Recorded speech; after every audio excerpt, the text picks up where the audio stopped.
相信缘分，缘分像一扇爱情的门，是我一直走错门，还是里面的人不开门？究竟要我等多久，多久你才愿意告诉我，这缘分是否终将为我等？缘分，缘分，只怕有缘没有分。左等右等，只怕空等不怕冷。心疼，心疼，只怕有心没人疼。谁知命运会将你我怎么分？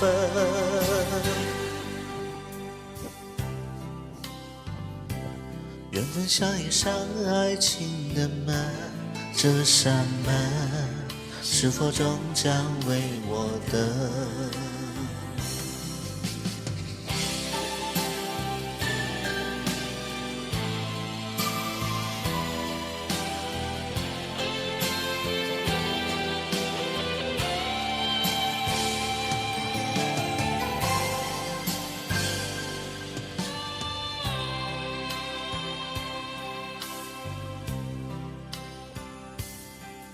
不可不相信缘分，缘分像一扇爱情的门，是我一直走错门，还是里面的人不开门？究竟要我等多久，多久你才愿意告诉我，这缘分是否终将为我等？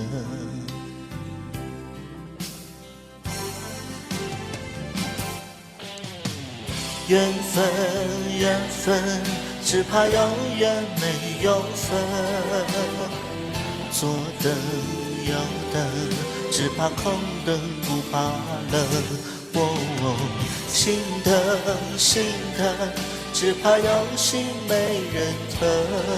谁知命运会将你我怎么分？缘分，缘分，只怕有缘没有分。左等右等，只怕空等不怕冷。心疼，心疼，只怕有心没人疼。谁知命运会将你我怎么分？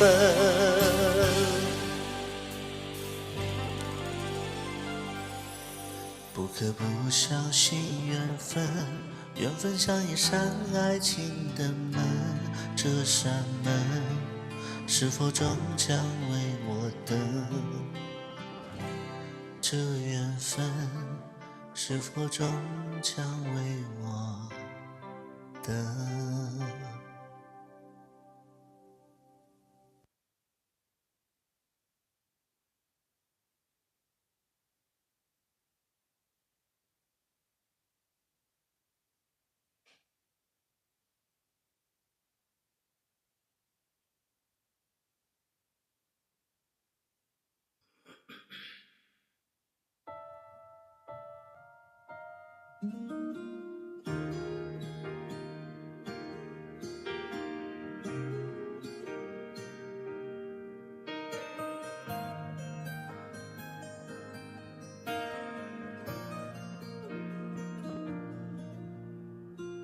我这里天快要黑了，哪里呢？我这里天气凉凉的，哪里呢？我这里一切都变了，我变得懂事了，我又开始写日记了，而那你呢？我这里天快要亮了，哪里呢？我这里天气很炎热，哪里呢？我这里一切都变了，我变得不哭了，我把照片也收起了，而那你呢？如果我们现在还在一起会是怎样？我们是不是还是深爱着对方，像开始时那样？握着手就算天快亮。我们现在还在一起会是怎样？我们是不是还是隐瞒着对方，像结束时那样？明知道你没有错，还硬要我原谅。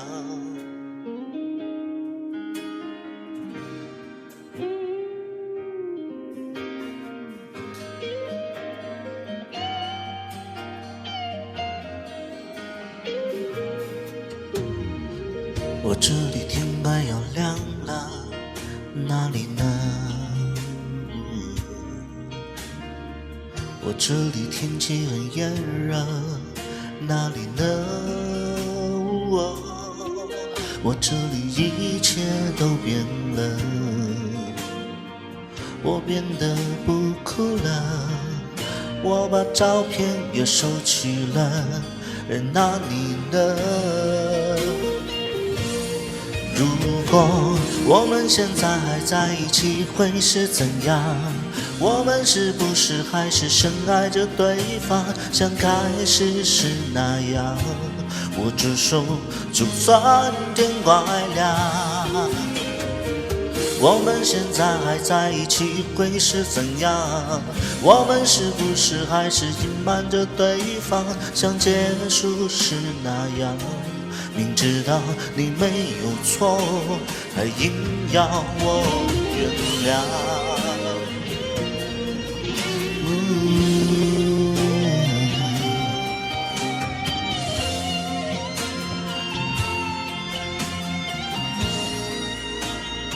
如果我们现在还在一起会是怎样？我们是不是还是深爱着对方，像开始时那样？握着手就算天快亮。我们现在还在一起会是怎样？我们是不是还是隐瞒着对方，像结束时那样？明知道你没有错，还硬要原谅。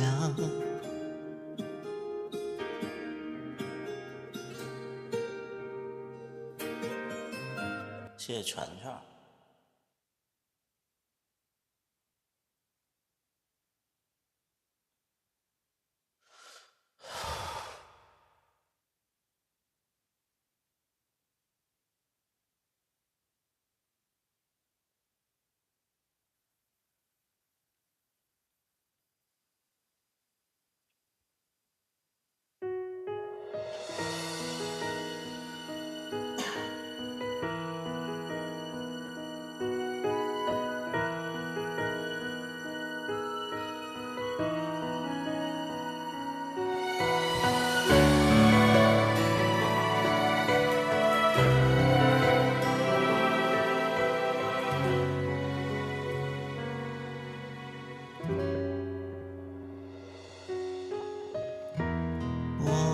唾弃自己的宽容，情愿放逐每条背叛的线索。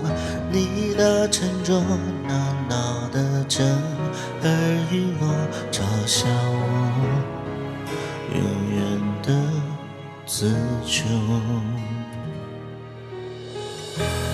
我会清楚自己的堕落，放任爱情和循环的捉弄。你的温柔埋藏生命的阴谋，怂恿我做困兽之斗。你能往前走，我也厌倦了再蹉跎，紧抱住的绿洲，是残破的还是蜃楼？你真的要走，我还一厢情愿的奢求，封印在荒芜的时空，不再前进的我。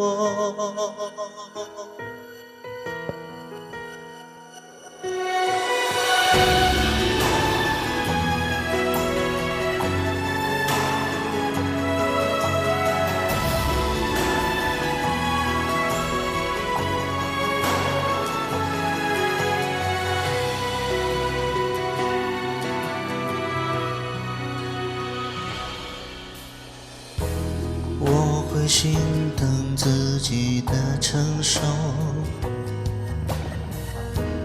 压抑每个歇斯底里的念头。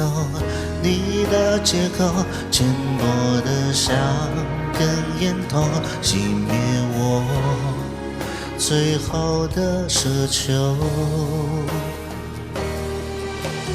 你能往前走，我也厌倦了再蹉跎。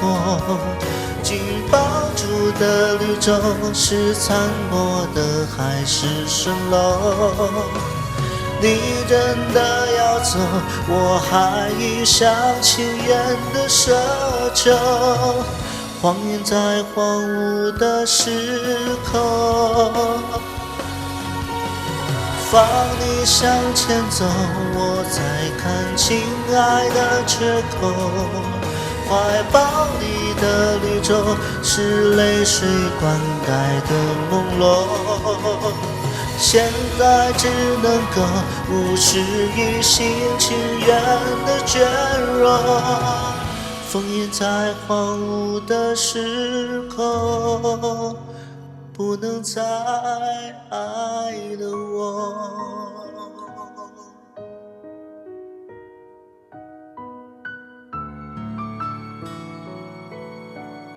最近比较喜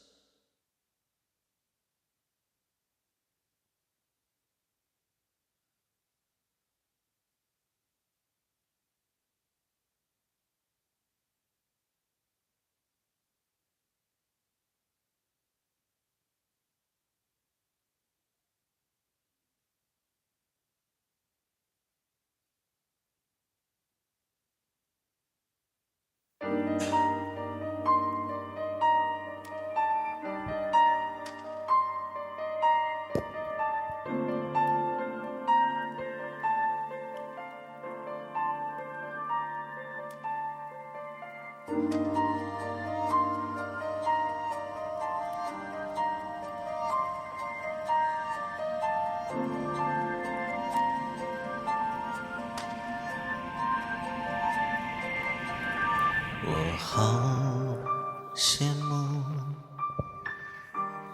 慕你总是说的那么模糊，模糊的对白只剩我在专注，我在介入，不让你来去自如是一种满足。你好顽固，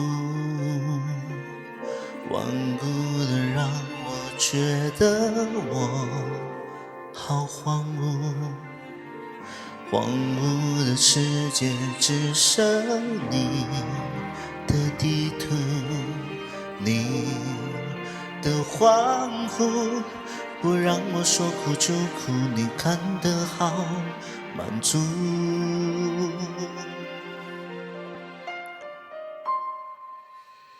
原来我们都是骗子，是无赖，厌倦了又不想说分开，一直好在哪里的怪，多么不想待，他又多么不想傻傻的待，我们都习惯性的耍赖，说穿了谁都不被谁爱，以为享受着的那一时的澎湃，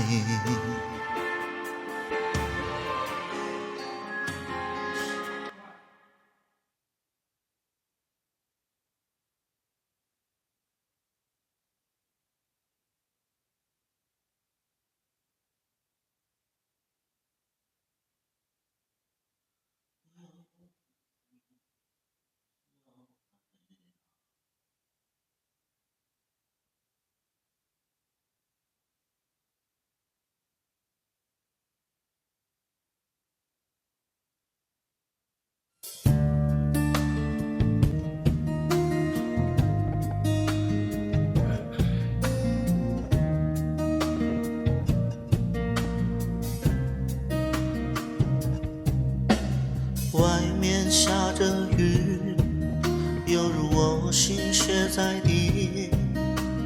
爱你那么久，其实算不容易，就要分东西，明天不再有关系。有可再来拿回去，不想的爱都结了果，舍不得拼命找借口，不勉强你再为了我，心不是留不留都是痛。我可以抱你吗，爱人？让我在你肩膀哭泣。如果今天我们就要分离，让我痛快地呼出声音。我可以抱你吗，宝贝？容我最后一次这样叫你，你也不得已，我会小小的离去。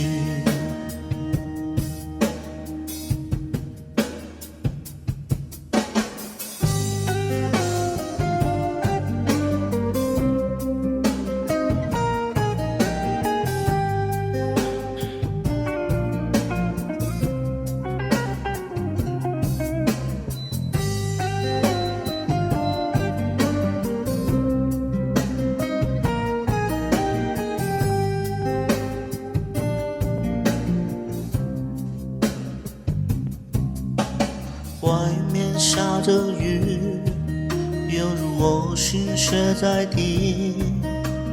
爱你那么久，其实算不容易，就要分东西，明天不再有关系。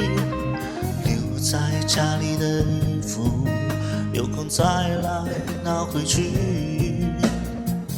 不去相爱都结了果，舍不得拼命找借口，不勉强你再为了我，心不再留不留都是痛。我可以抱你吗，爱人？让我在你肩膀哭泣。如果今天我们就要分离，让我痛快地哭出声音。我可以抱你吗，宝贝？容我最后一次这样叫你，你也不得已，我会小小的离去。我可以抱你吗，爱人？让我在你肩膀哭泣。如果今天我们就要分离，让我痛快地哭出声音。我可以抱你吗，宝贝？容我最后一次这样叫你，你也不得已，我会小小的离去。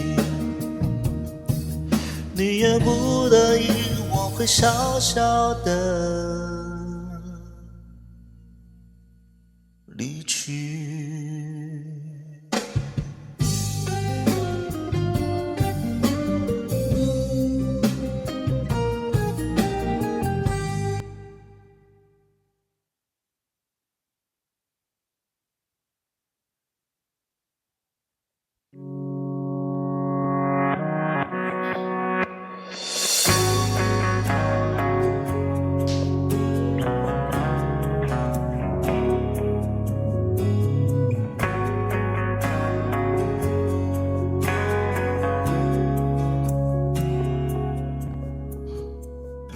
我竟然没有掉头，最残忍那一刻，静静看你走，一点都不像我。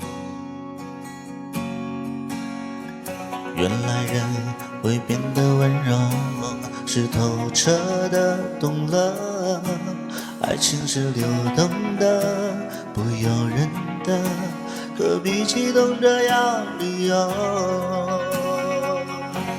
相信你只是怕伤害我，不是骗我。很爱过，谁会舍得把我的梦要醒了？宣布幸福不会来了，用心酸微笑去原谅了，也翻越了，有错点还是好的，但明天是自己的，开始懂了，快乐是选择。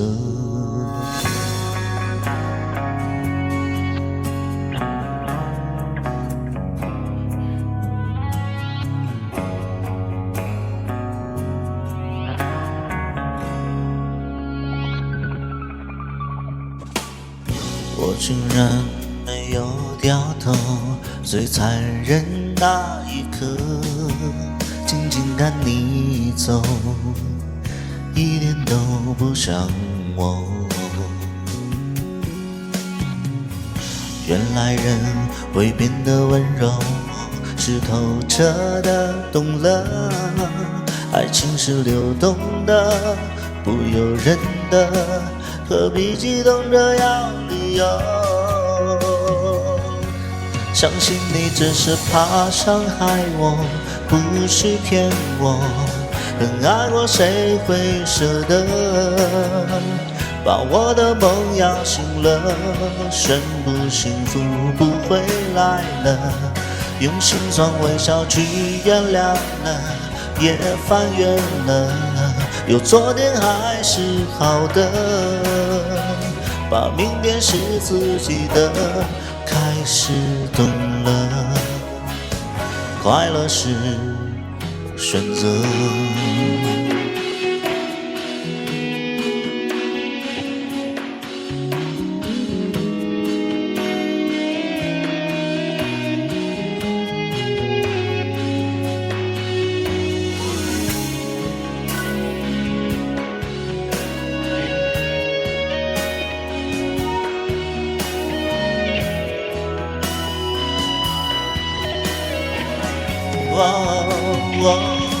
相信你只是怕伤害我，不是骗我，很爱过谁会舍得把我的梦摇醒了，宣布幸福不会来了，用心酸微笑去原谅了，也翻越了，有错点还是好的，但明天是自己的，开始懂了，快乐是选择。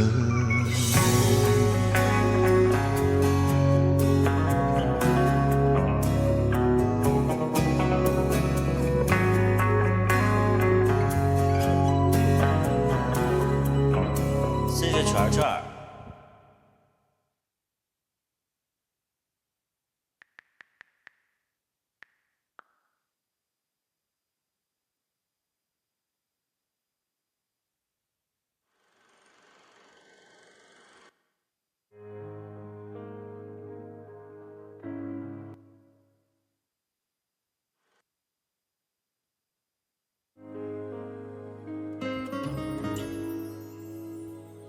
天气冷暖不确定，每个人躲在人海里相遇，总是没道理。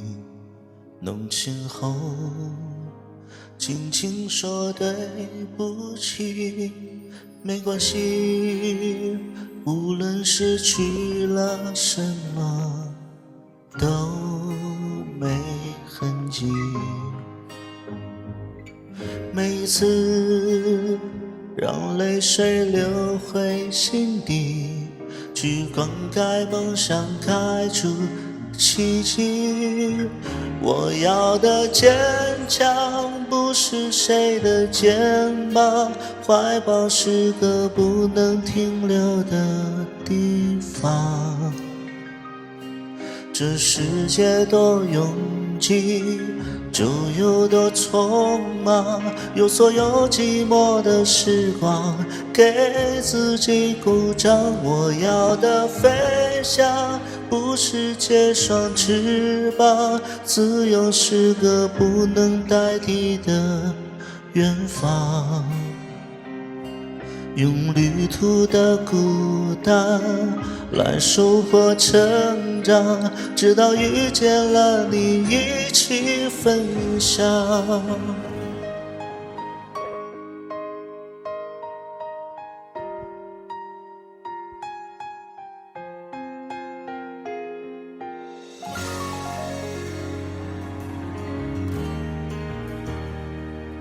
没关系，不论失去了什么，都没痕迹。每一次让泪水流回心底，去灌溉梦想，开出奇迹。我要的坚强不是谁的肩膀，怀抱是个不能停留的地方。这世界多拥挤，就有多匆忙，用所有寂寞的时光给自己鼓掌。我要的飞翔不是结双翅膀，自由是个不能代替的远方。用旅途的孤单来收获成长，直到遇见了你，一起分享。我要的飞翔不是结双翅膀，自由是个不能代替的远方。用旅途的孤单来收获成长，直到遇见了你，一起分享。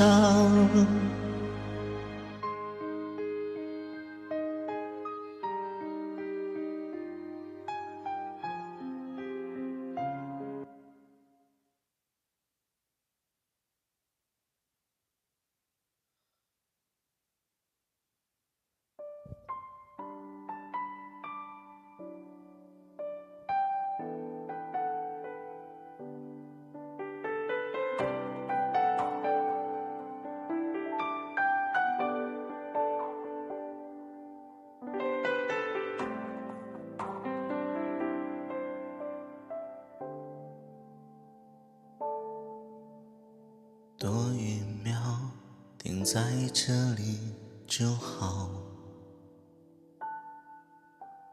才发现习惯了这味道。甜甜的思念，涩涩的埋怨，回忆的画面跟时间赛跑，总赢不了。再一秒，再多一秒就好，才开发怀念和你争吵。但你不知道吧，在我心里面，你的肩膀是我最坚强的依靠。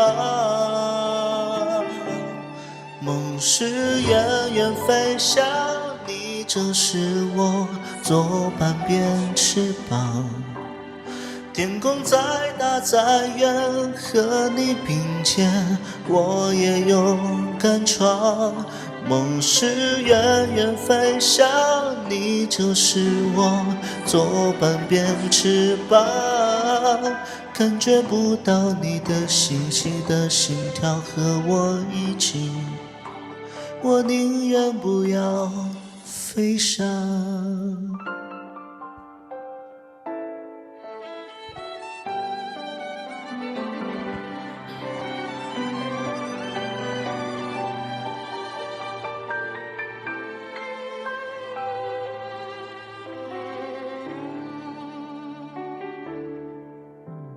再一秒，再多一秒就好，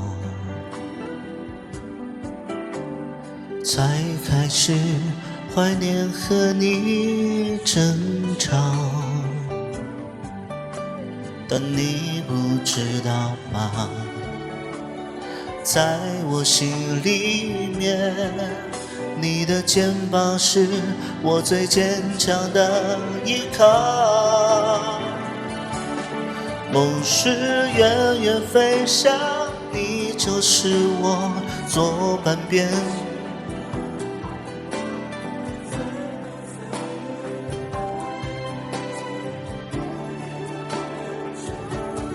梦是远远飞翔，你就是我左半边翅膀。感觉不到你的呼吸的心跳和我一起，我宁愿不要飞翔。梦是远远飞翔，你就是我左半边翅膀。天空再大再远，和你并肩，我也勇敢闯。梦是远远飞翔，你就是我左半边翅膀。感觉不到你的呼吸的心跳和我一起，我宁愿不要飞翔。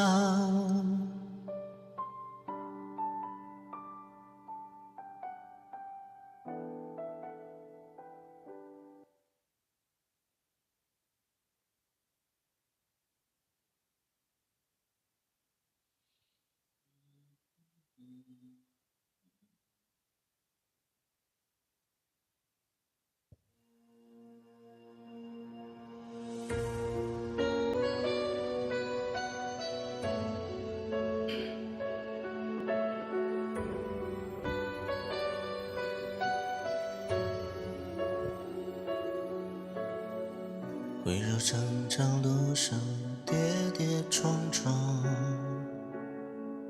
两件不眠的希望，是一身军装的飒爽，嘴角还留有旧日顽皮倔强，心中却已将先辈做榜样。不再向往流光溢彩的衣裳，深深的渴望能扛起父母的重望。每一卷还留有旧日桀骜刚强，心中军人情怀却已万丈。不再想每日与恋人厮守，也不会再惹恨我爱我的爹娘。随时我将出发到人们需要的地方，托付成长的是守护家人永远的力量。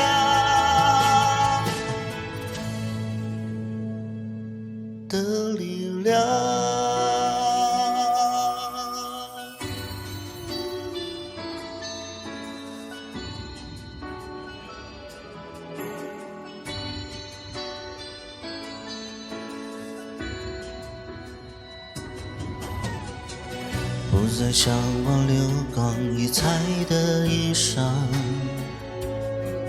纤细的肩膀渴望能扛起父母的重望。每一卷还留有旧日桀骜刚强，心中军人情怀却已万丈。不再想每日与恋人厮守，也不会再惹将我与我的时常。随时我将出发到人们需要的地方，托付成长的是守护家人永远的力量的力量。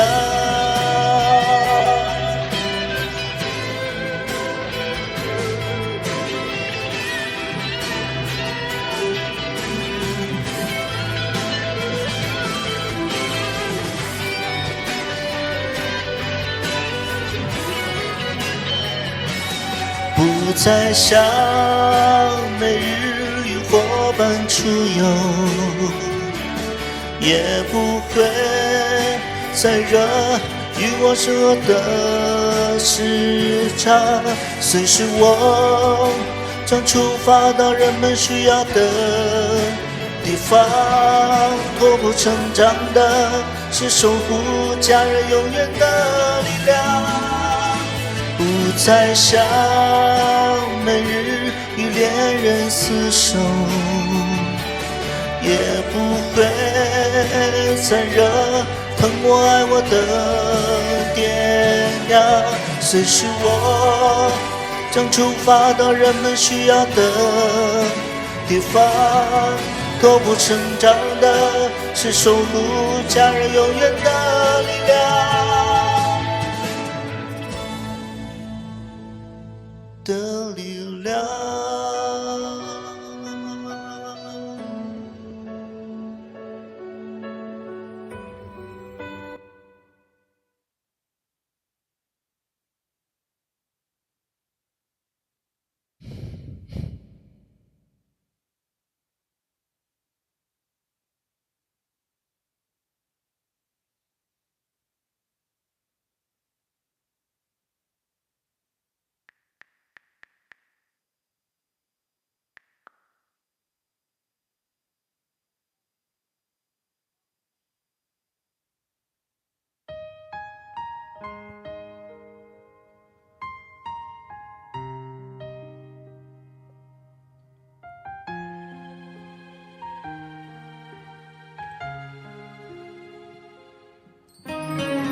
你的道歉看起来多认真，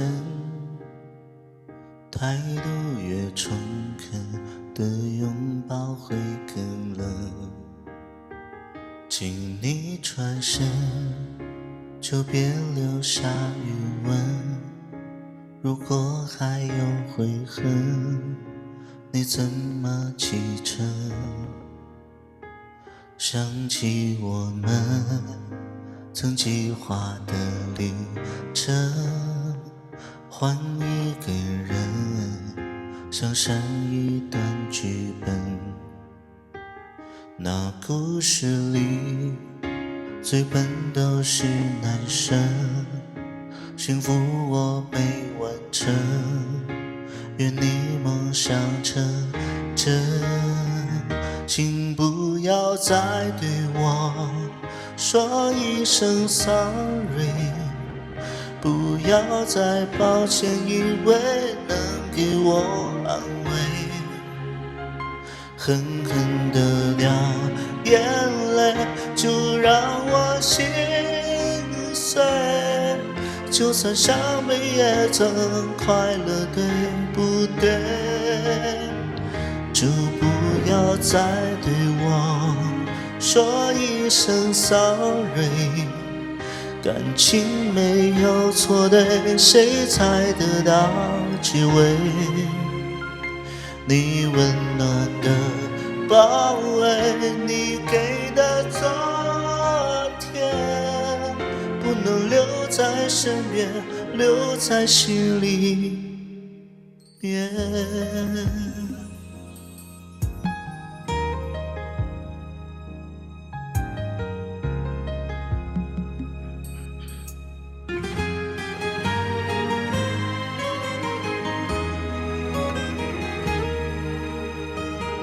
我正努力地爱着一个人，那是我心底最美好的过程。每颗眼泪都曾带着体温，也许幸福要等下一种可能。我曾为爱在黑暗中狂奔，只为等你轻轻的一个吻。我的青春，爱到奋不顾身，也接受不完整。虽然心还会疼，请不要再对我说一声 sorry， 不要再抱歉，以为能给我安慰。狠狠地掉眼泪，就让我心碎。就算伤悲也曾快乐，对不对？请不要再对我说一声 sorry， 感情没有错对，谁才得到结尾？的包围你给的昨天，不能留在心。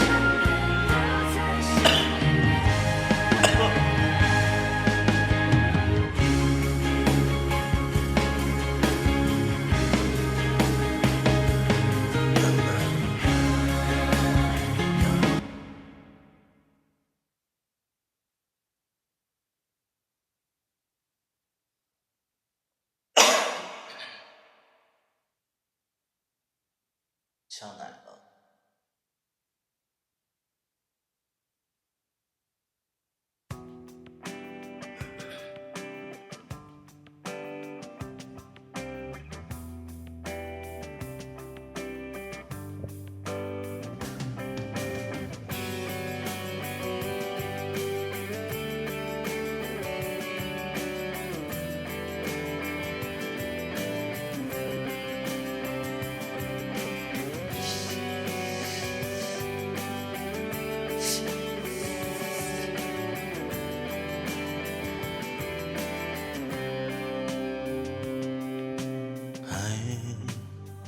慢慢把傻的足迹掩埋，谁在看风和扬起的帆？猜你已经不回来，像天空留下的空白。想开，在潮水退去之后离开，但现在还为什么继续忍耐？爱只留给了等待，等多久也没有答案。我收集看不见的结果，背起所有梦，让记忆在时间的海底沉没。也许在幻想的尽头，能遗失了寂寞，是不看不听不说。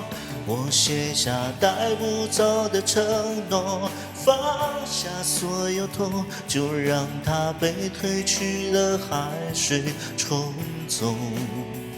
也许在魂的另一头，能有一条彩虹，把所有记忆全部带走。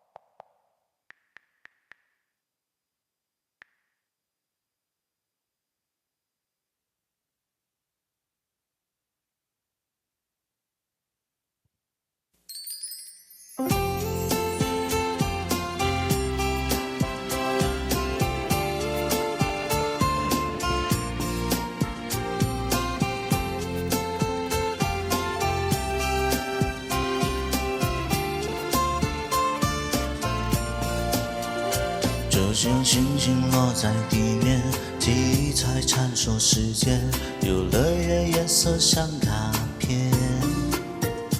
旋转木马带我们在飞，我的手让你牵，爱情原来是在上弄咖啡杯。摩天轮里面独处的时间，我心境有可有谁了解？背包的左面，表根的背面，我趁你不注意偷偷写下心愿，祈祷今夜天空星星不熄灭，在心底约定陪你到永远。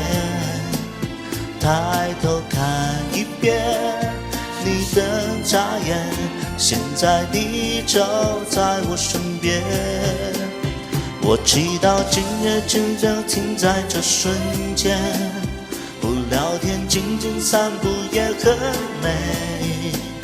抬头看一遍你的侧脸，微笑微笑挂你唇边。啦啦啦啦啦啦啦啦啦啦啦啦，哦。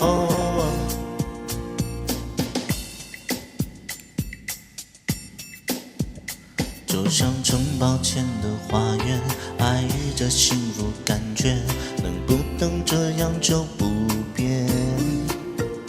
拍张我们合照的相片，或许停在天边，你的好运停在我的心里面。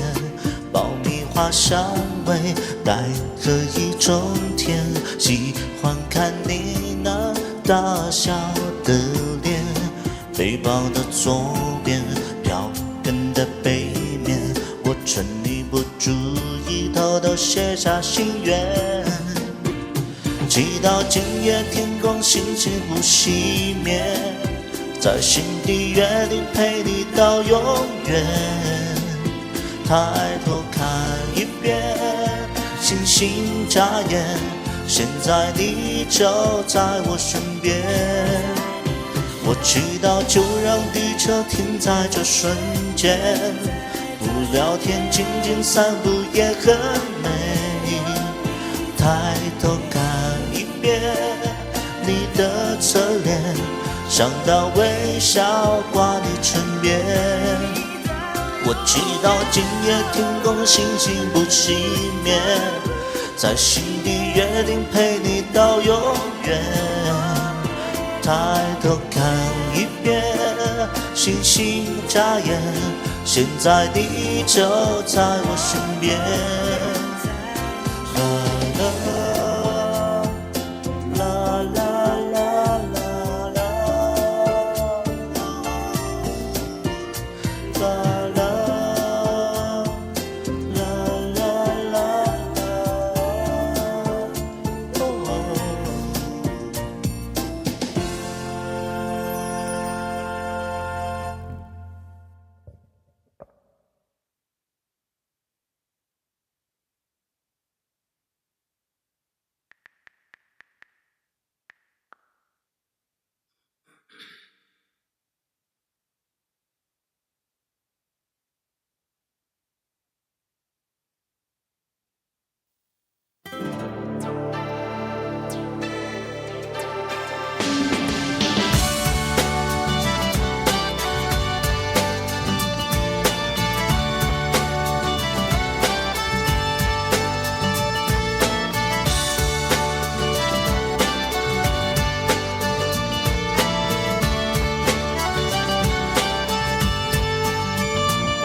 去享受温度会骤降，我欲要爱情是晴朗，心能感应的热变化，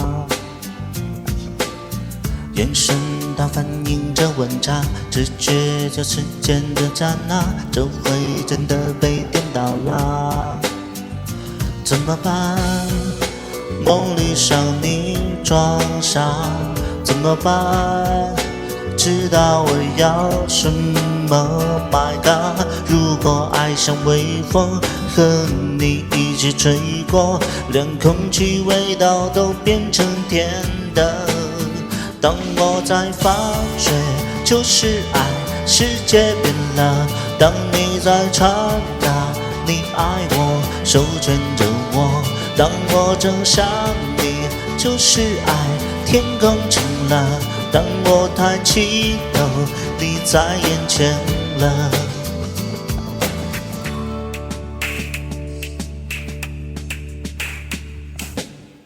我不曾回应，没说法，答案却都写在脸上，挡不住嘴角也上扬。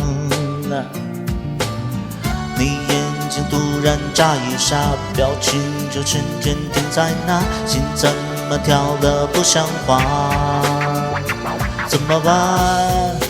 梦里想你装傻，怎么办？知道我要什么 ？My God！ 如果爱像微风，和你一起吹过，连空气味道都变成甜的。当我在发觉就是爱，世界变了。当你在传达你爱我，手牵着我。当我正想你就是爱，天空晴了。当我抬起头，你在眼前了。当我在发觉就是爱，天空晴了。当你在传达你爱我，手牵着我。当我正想你就是爱，天空晴了。当我抬起头，你在眼前了。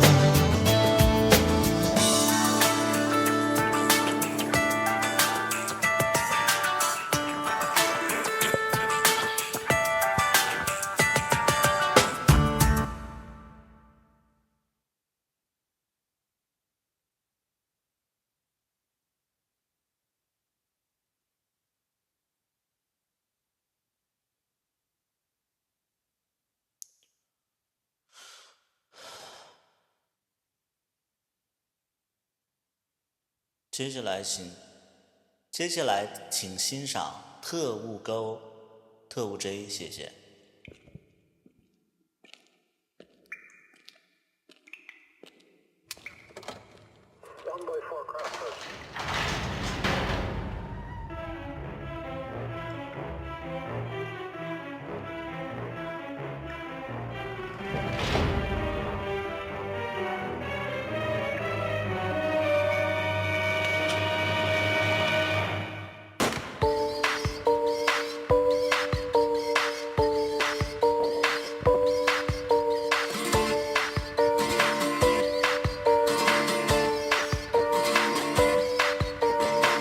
尖叫划过漫长黑夜，像水抖落你的方位，像微笑时在那河边。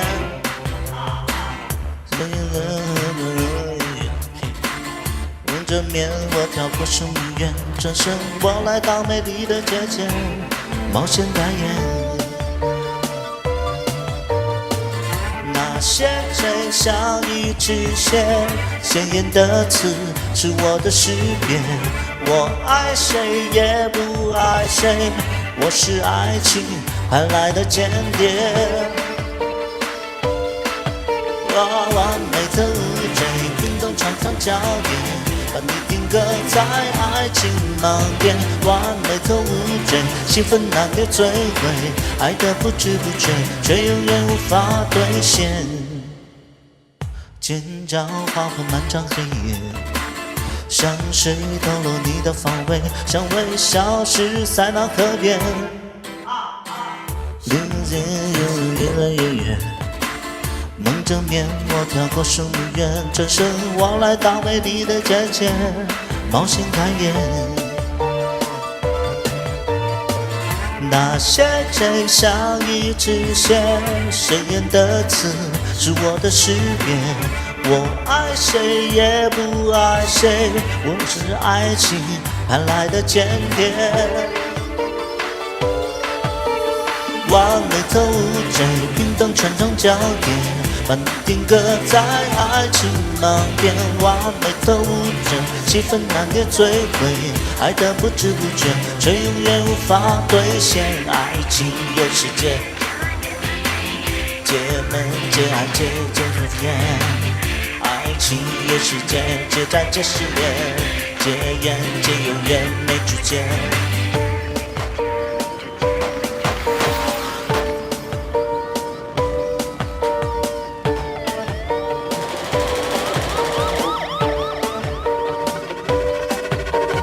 完美走追，冰冻穿成胶片。一定不带爱情那边，完美走着，气氛难免摧毁，爱的不知不觉，却永远无法兑现。忘了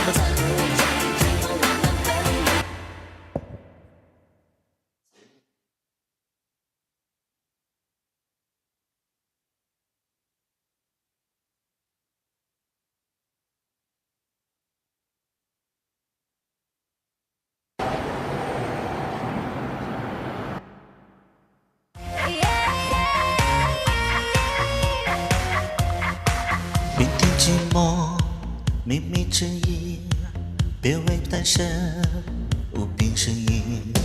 该换了妆，心真了心，爱情怎能发人问津？黑发永无，只想爱之永无，浪漫漫无，少怕朝夜眷顾。黑发的 beautiful girl， 十足的热度啊，独有自我风格，独有的理智本色。你眼里有天生迷人的琥珀色，当你觉得热，全世界都有点渴。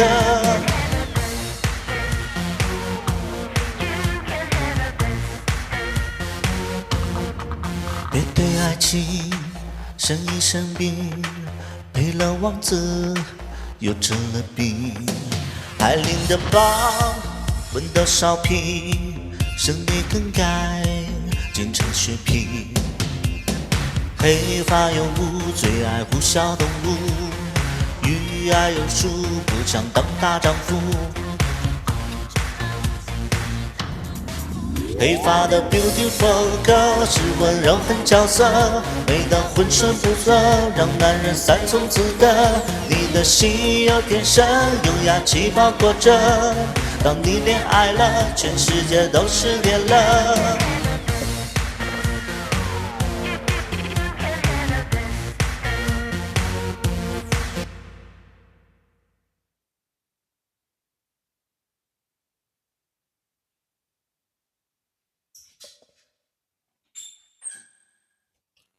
我老公好吵啊！抬起头，别害羞。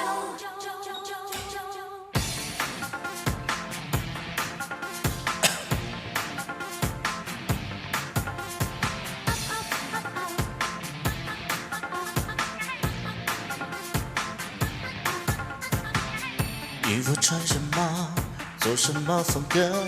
为什么觉得你的一切那么眼熟？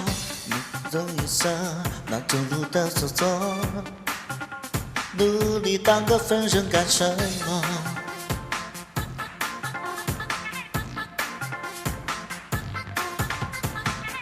做事要原则，做人要独特，更久的路走些了。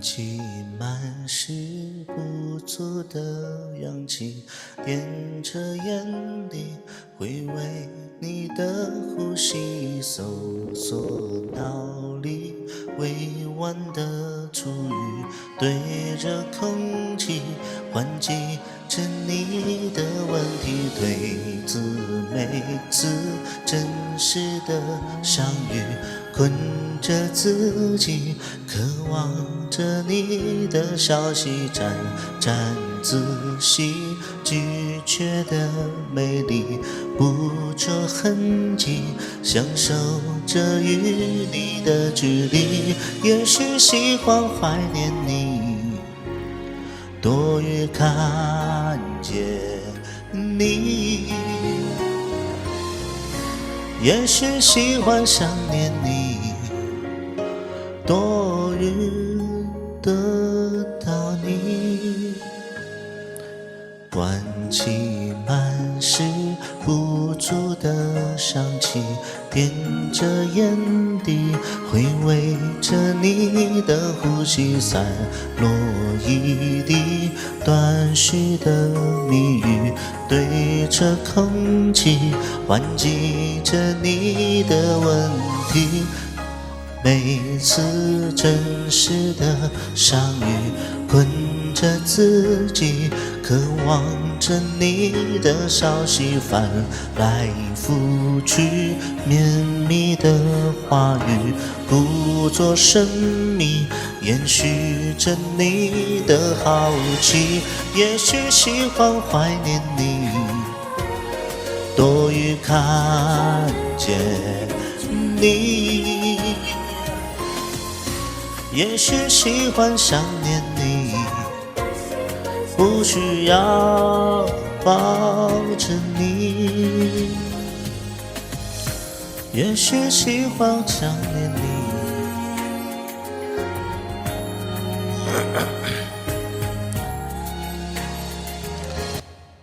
念经吗？对，超度你。你听完了，你就可以那个投胎了。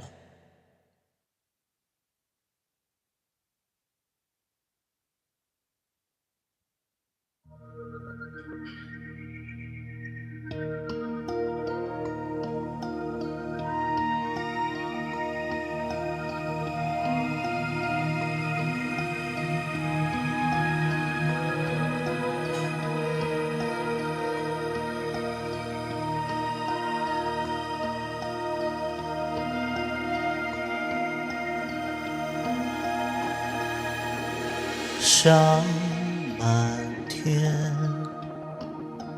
一起看晚霞满天。当闭上双眼，还往返流连，未完的心愿，依偎在你身边。曾希望心中的明天，就化作一缕紫烟，环绕你心间。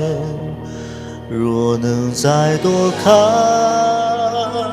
你一眼，滚烫的心，炙热的你的泪滴落的瞬间，划过我的脸，还没开始却道再见。永远到底有多远？刹那之间，镌刻永远。昨日的情景在浮现，流荡在心底，花一缕烟飘散。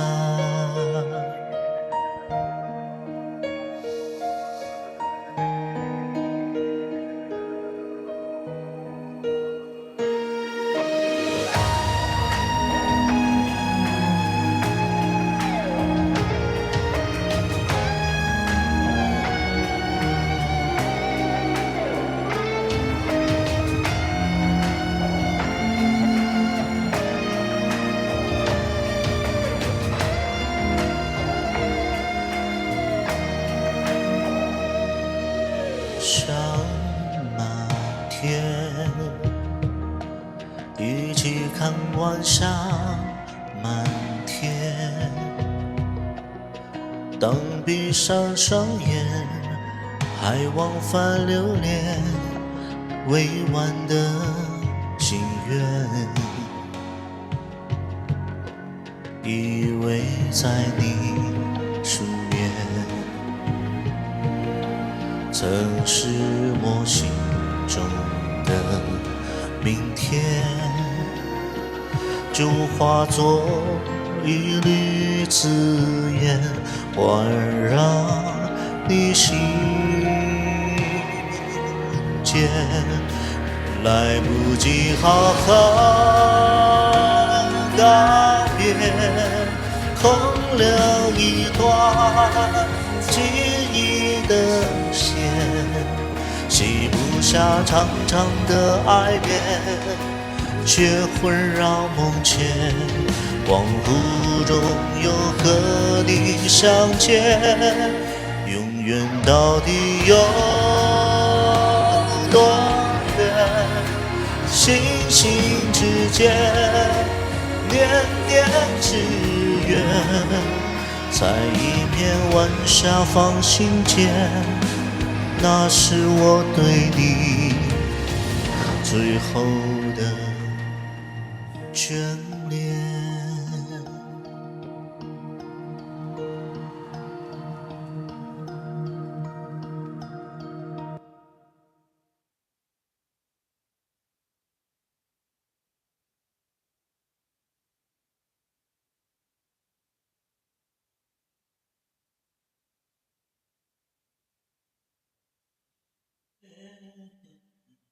好了，不唱了，歇会儿，聊会儿天。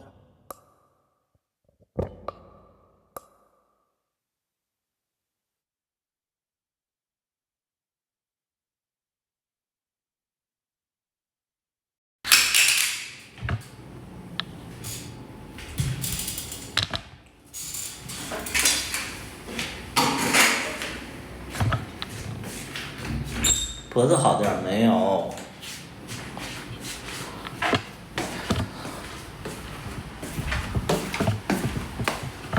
肌肉男出去了。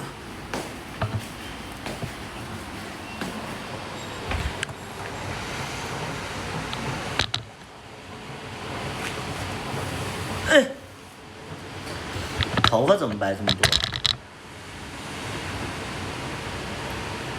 我头发就是白啊。没换衣服吗？没有。在家换什么衣服啊？我是一个，我觉得衣服不脏我就不会洗的，我不太会每天都会把穿过的衣服都洗，我不太会啊，就是没有那个习惯。我看很多 gay 都是，可能只要穿过一边一边衣服，然后他们就拿回去洗，我不会，没有那个。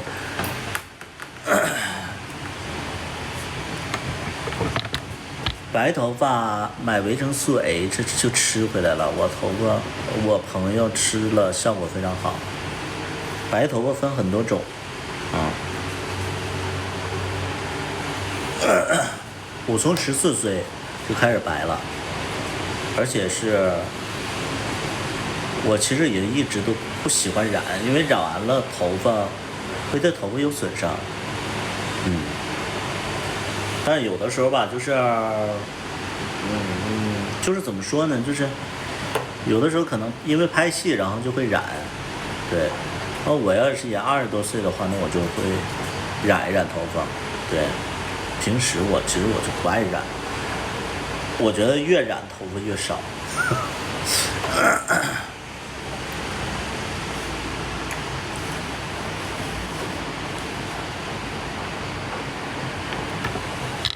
连着胡子也白，我其他位置也白，这个我觉得也不算是遗传，也是跟生活作息啊，然后身体情况啊，包括遗传呐、压力啊都有关系。其实你们看到我这个白头，可能是3种，一种是遗传，一种是生活作息，还有一个就是生活压力。生活压力。若能再多看。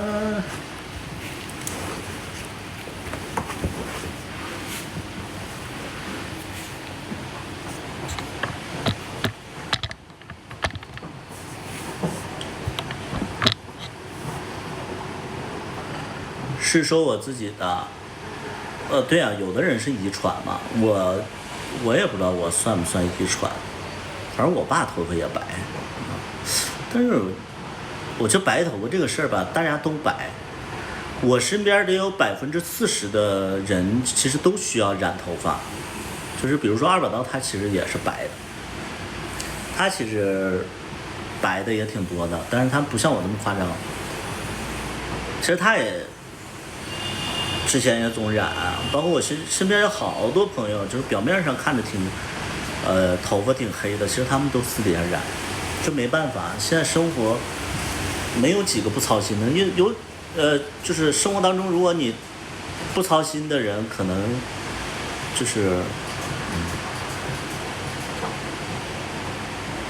就挺幸福的吧，我觉得就是你不用操心生活的人。我觉得现在还处于一个幸福的阶段，可能还父母健在啊，然后或者说就是身边有人帮你去顶着，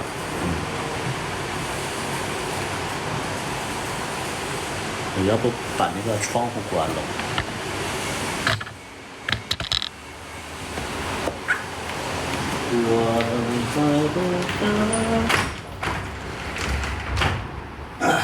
小爱同学。打开空调。好的。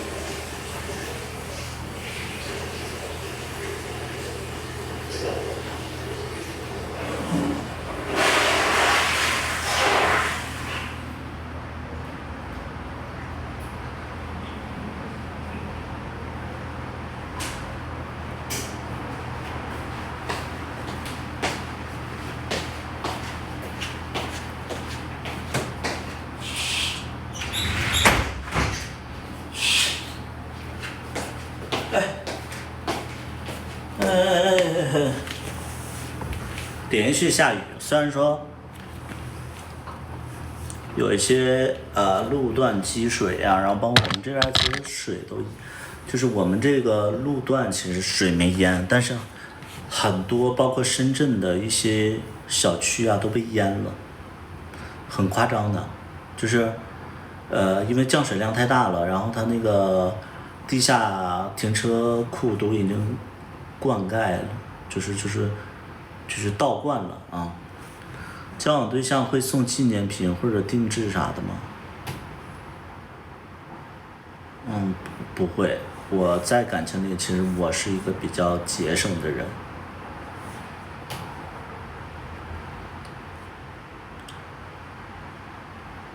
我在感情里一般都是别人给我花钱。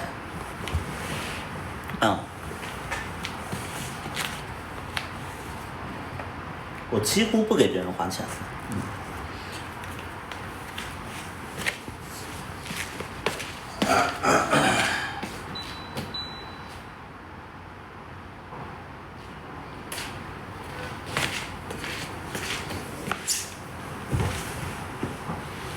我收过啥礼物？我过生日的时候最高收过30万。我有一年过生日，然后我的当时酒吧的投资人，然后给我转了30万。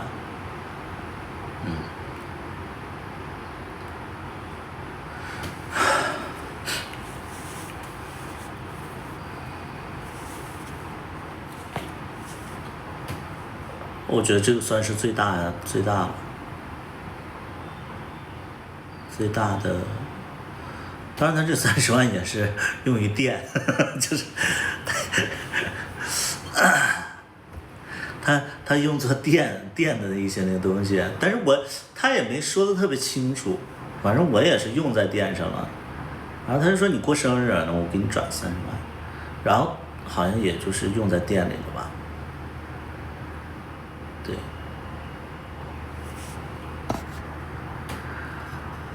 除了票票没有别的啥。生日礼物，那我收过很多呀，我收过一个苹果的一体机2万多。我收过一个 Tiffany 的戒指，18K 金的，然后还收过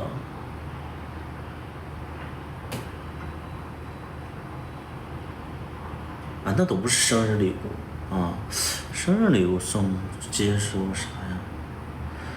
电脑是生日礼物，其他生日礼物。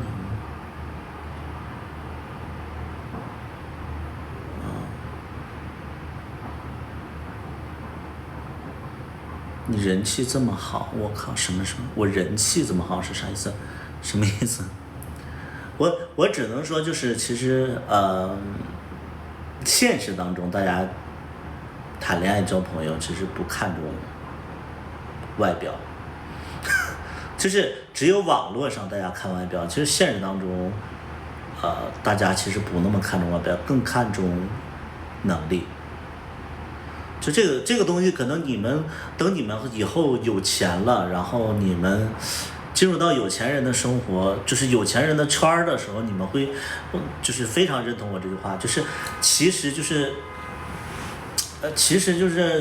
只有网络世界会在乎长相，现实当中你长得就是 OK， 但是你能力很强，这样的人非常抢手。对，就是这个东西你们不理解，我也不能去就是怎么去让你们体会这个东西。包，我其实挺直男的，我不背包，而且我也不知道包会不会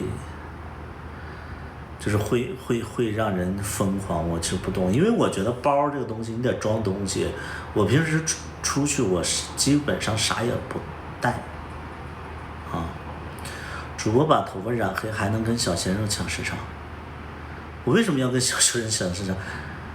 那你们为什么总说这种话呢？就是天天跟小鲜肉抢市场，就是我还是那话，现实当中大家谈恋爱不看重外表，看重的是能力，看重的是内在。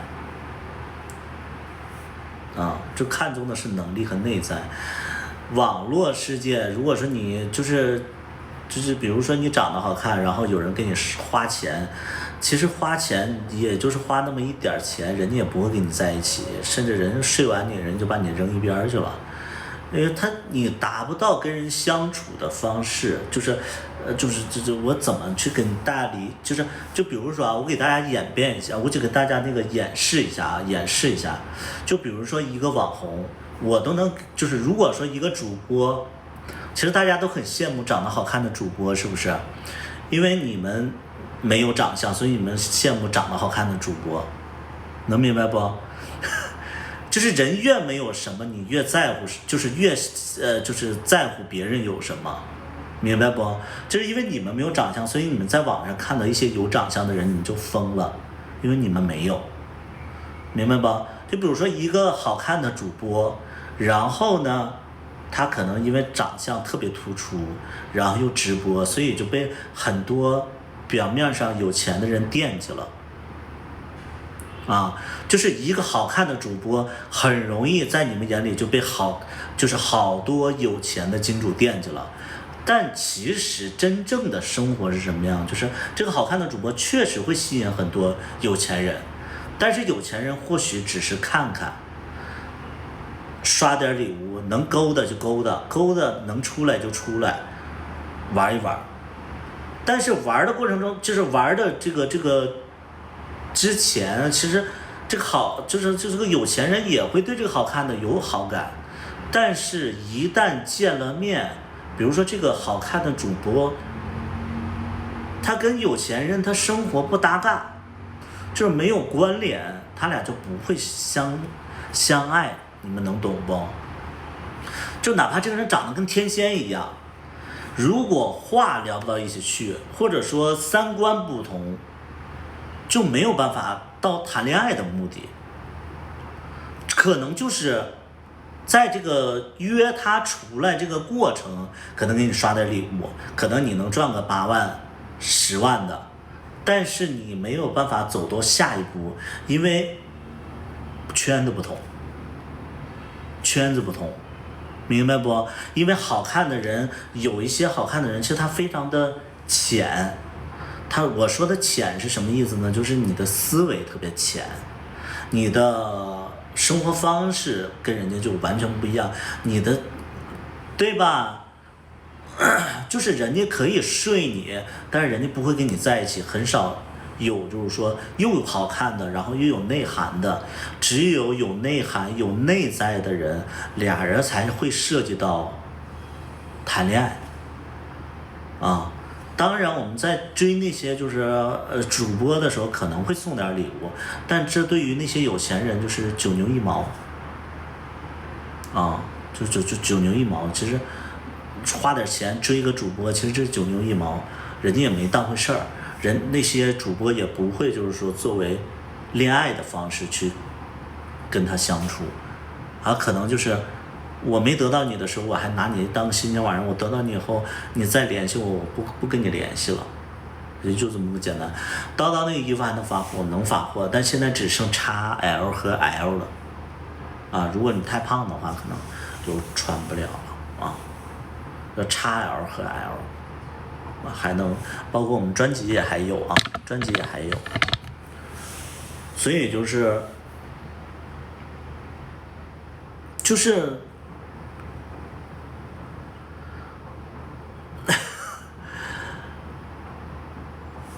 所以我跟大家说一点，就是你们关注主播，你们关注网红，他们因为好看，因为身材，其实就是因为你没有这些东西。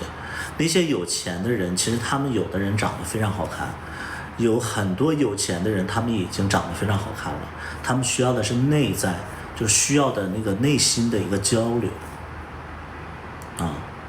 所以就是丫鬟别做公主梦。有土大款啊，就是有土大款，你也有这个几率，但是我真心，反正我接触的有钱人算是比较多，就我觉得有钱人其实他们内心其实需要的是共鸣，需要的是就是我认同，就求认同和认同对方，而不是说只看外表。看外表的人也不太会有钱，就是一个人他只注重外表，他这种方式其实就注定了他不会变成有钱人，因为看人看事太浅了，你怎么可能成为有钱人呢？所以就是有钱人的圈子跟你们想的真的不一样，一般都是那个有钱的对象都是说，要不他很有才华，要不呢他跟他能共同打理这个生意，或者说他俩同甘共苦，这样才是有钱人的另外一半啊。我觉得我长得丑，但我不看那种主播，因为我打游戏长得丑又打游戏还没钱的人基本上就废了啊。长得丑还打游戏基本上就废了啊，你的人生就废了啊！长得丑，没钱还打游戏，废了，这就等于废了啊！你自己去衡量去吧啊！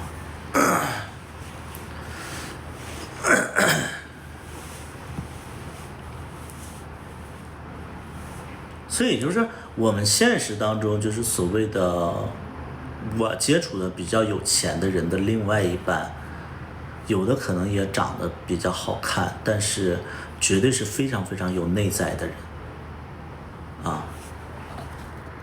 那我不玩游戏是不是就不废了？是的，不要玩游戏，就是你可以玩玩手游什么都可以，但是千万记住，就是杜绝什么王者荣耀啊、英雄联盟啊，就这些游戏它打一局时间太长了。还有一些就是电脑游戏啊，我真心就觉得说，基本上总玩电脑游戏的人，如果说你跟别人谈恋爱的时期的话，人家除非你找一个志同道合的人，要不然人绝对会觉得说你这个人神经病。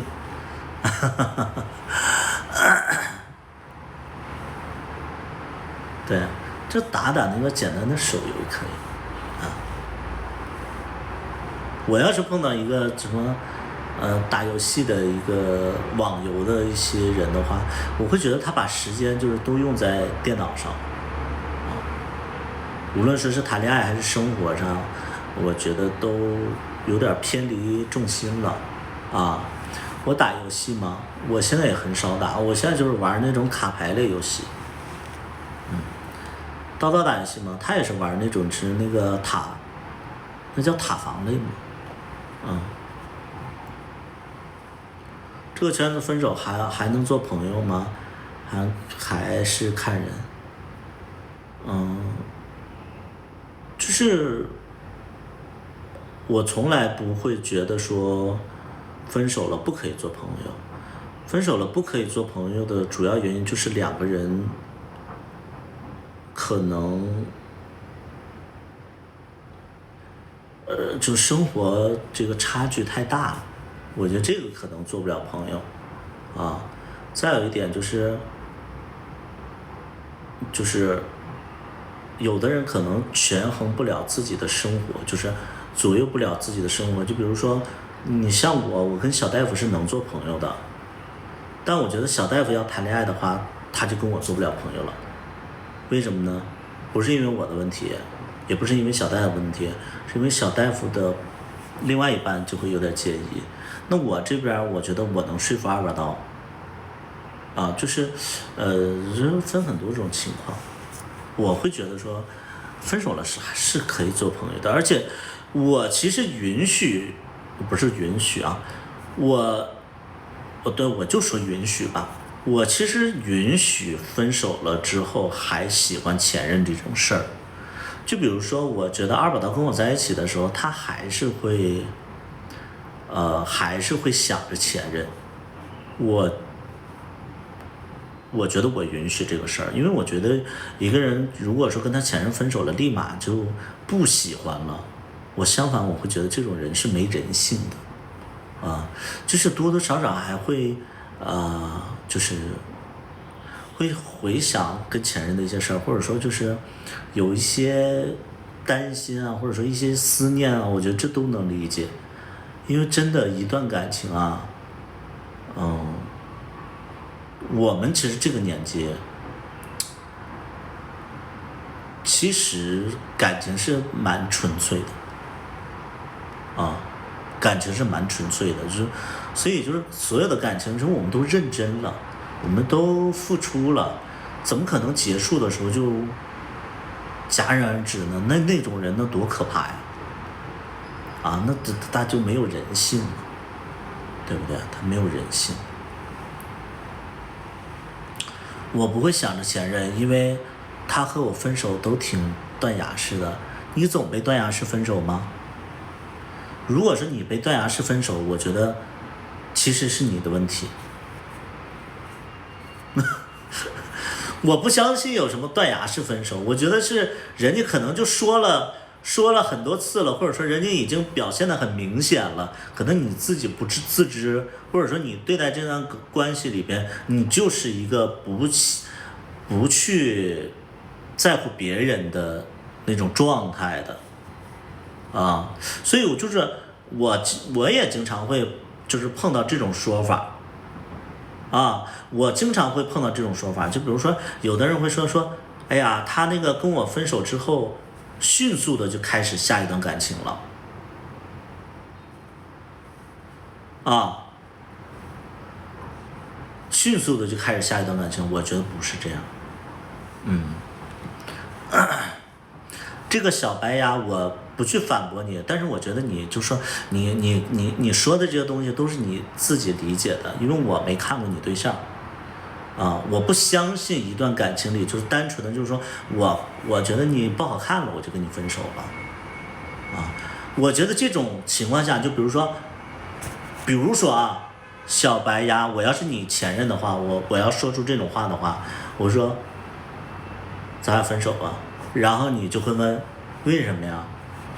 我觉得你不好看了，分手吧。是个人都会怀疑，就是说因为不好看了。还有一种可能是什么呢？就是你的前任其实已经跟你反馈过很多次问题了，但是你就不在意，然后他跟你提分手了，然后你还问说为什么呀？我觉得你不好看了，分了，行了吧？人就有这种，对不对？就是很容易就是这样，就是我觉得所有的感情不可能是一个人的问题，能明白不？不可能是一个问题。好你看又来了。那我说的观点是不是一样的呢？我不是说一定要揣测你的生活，但是我很讨厌一个人把分手一定归结于完全是对方的责任。你自己有没有责任，你自己心里清楚，你不用在网络上去就说别人怎么样的，就是你要是这样的话，你永远进步不了。所有的感情，哪怕就是说人家出轨了，也是两个人没有处理好，人才出轨的。那人家为什么出轨呢？对不对？所以就自己找自己的问题。就是人家分手了，人家也没有欠你什么，你不用在那块网上在那块胡说八道的啊。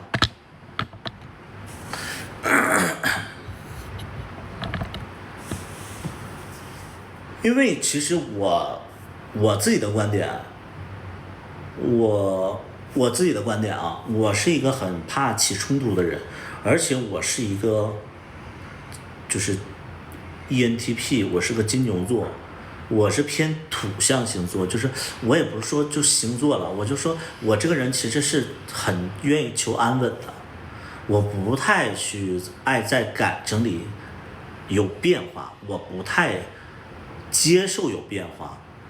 但凡一段关系我主动提分手，我觉得是很简单的一点，就是问题解决不了，就是问题解决不了。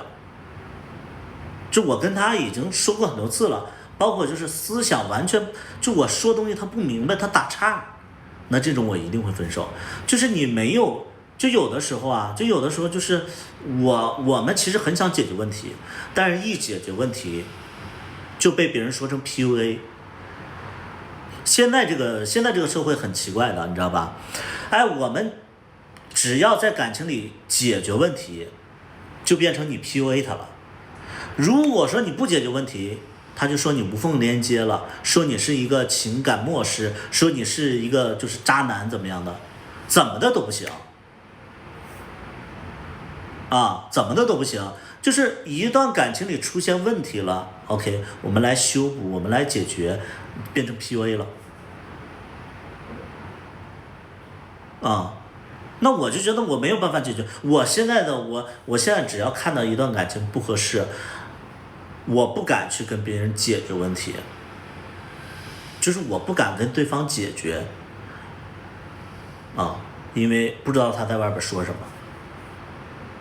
不知道他在外面说什么，他跟你分手了以后不知道在外面说什么，就直接就是不去教育，不去改变，自己就是放弃就好商量着解决，商量解决不了商量也解决不了。就是有的人他就是因为现在网上有很多个说辞，就是很多的说辞去定义好多个说辞，就是你现在说什么都会被扣一顶帽子就举一个非常简单的例子，就是比如说网上有人诋毁你，比如说现在网上有诋毁我的，然后我来解释，人就说那个现在他出来说了，然后那个他使劲的狡辩，那个人家不愿意搭理他，所以你看他跳梁小丑一样。但其实是那个人的谎言被拆穿了，啊，那个人谎言被拆穿了，所以他不出面了。但我出来解释了，然后就变成了我跳梁小丑，人家不愿意跟我一般见识了。啊，就是这样。那你没办法呀。啊，有的人就是你像这个都市夜归人，就说这么胖了，其实这不是一个好听的话，这是一个非常不礼貌的话。如果我们同样不礼貌，就是这个观众不礼貌，我们去怼这个观众了，那就变得主播小气了。但其实这个东西不就是你来我往吗？你对我不礼貌，我对你不礼貌一下，那不正常吗？哎，这个时候人家说你格局小了，啊，你小心眼了。所以就是怎么的都有说法啊，你就这个东西你没有办法做到让所有人满意，那你就别委屈自己。有的时候我被误解的时候，或者说吵架的时候，我会在直播上我去还原事实，啊，我会去还原事实，但是很多人其实不买账的。我说那不买账也无所谓，起码我自己爽了，我必须得把真相揭开。可能很多人就是还是站在好看的人的立场，或者说站在我的对立面，但是我不管，我解释了，我爽了，啊，我就爽了，这个是很正常的东西，因为就是会这样，啊，网络世界就是会这样，就是每个人吸收的知识太多了，他会给你定义，去批判，对不对啊？衣服谁家的？优衣库的啊，胡子叔叔。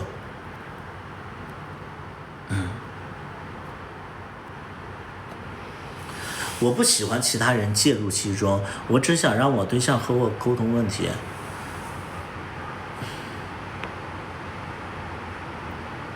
怎么沟通呢？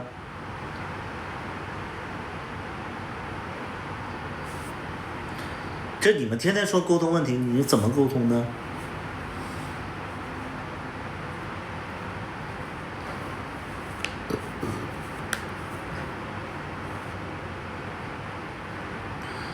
怎么解决呢？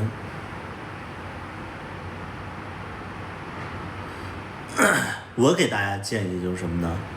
就是我给大家的建议就是，因为我这么多年我算是有点儿，就是也谈过很多次恋爱了，然后这个年纪也在这了。其实我觉得感情里啊，我就是感情里有一句话就说没有天造地设。就是完全合适的两个人，啊，感情里会有这么一句话，就是说没有天造地设完全合适的两个人。我其实不认同这句话，我就不认同这句话。比如说你买个房子，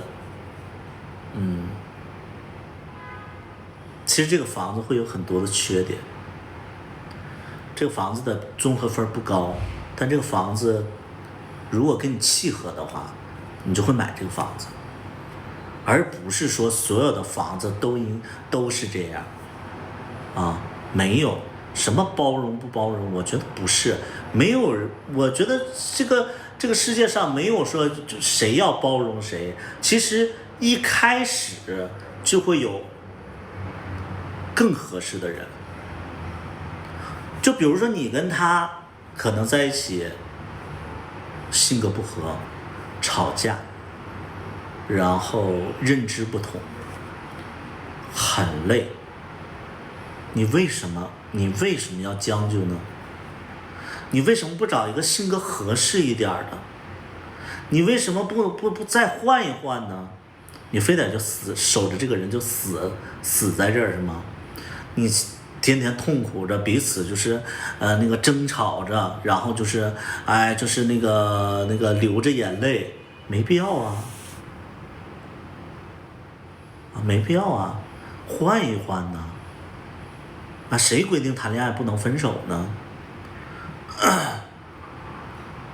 逐渐的你就会发现说，其实我谈恋爱不光是了解别人了，我其实是更了解自己的。我逐渐的了解自己了，我知道我需要什么样的人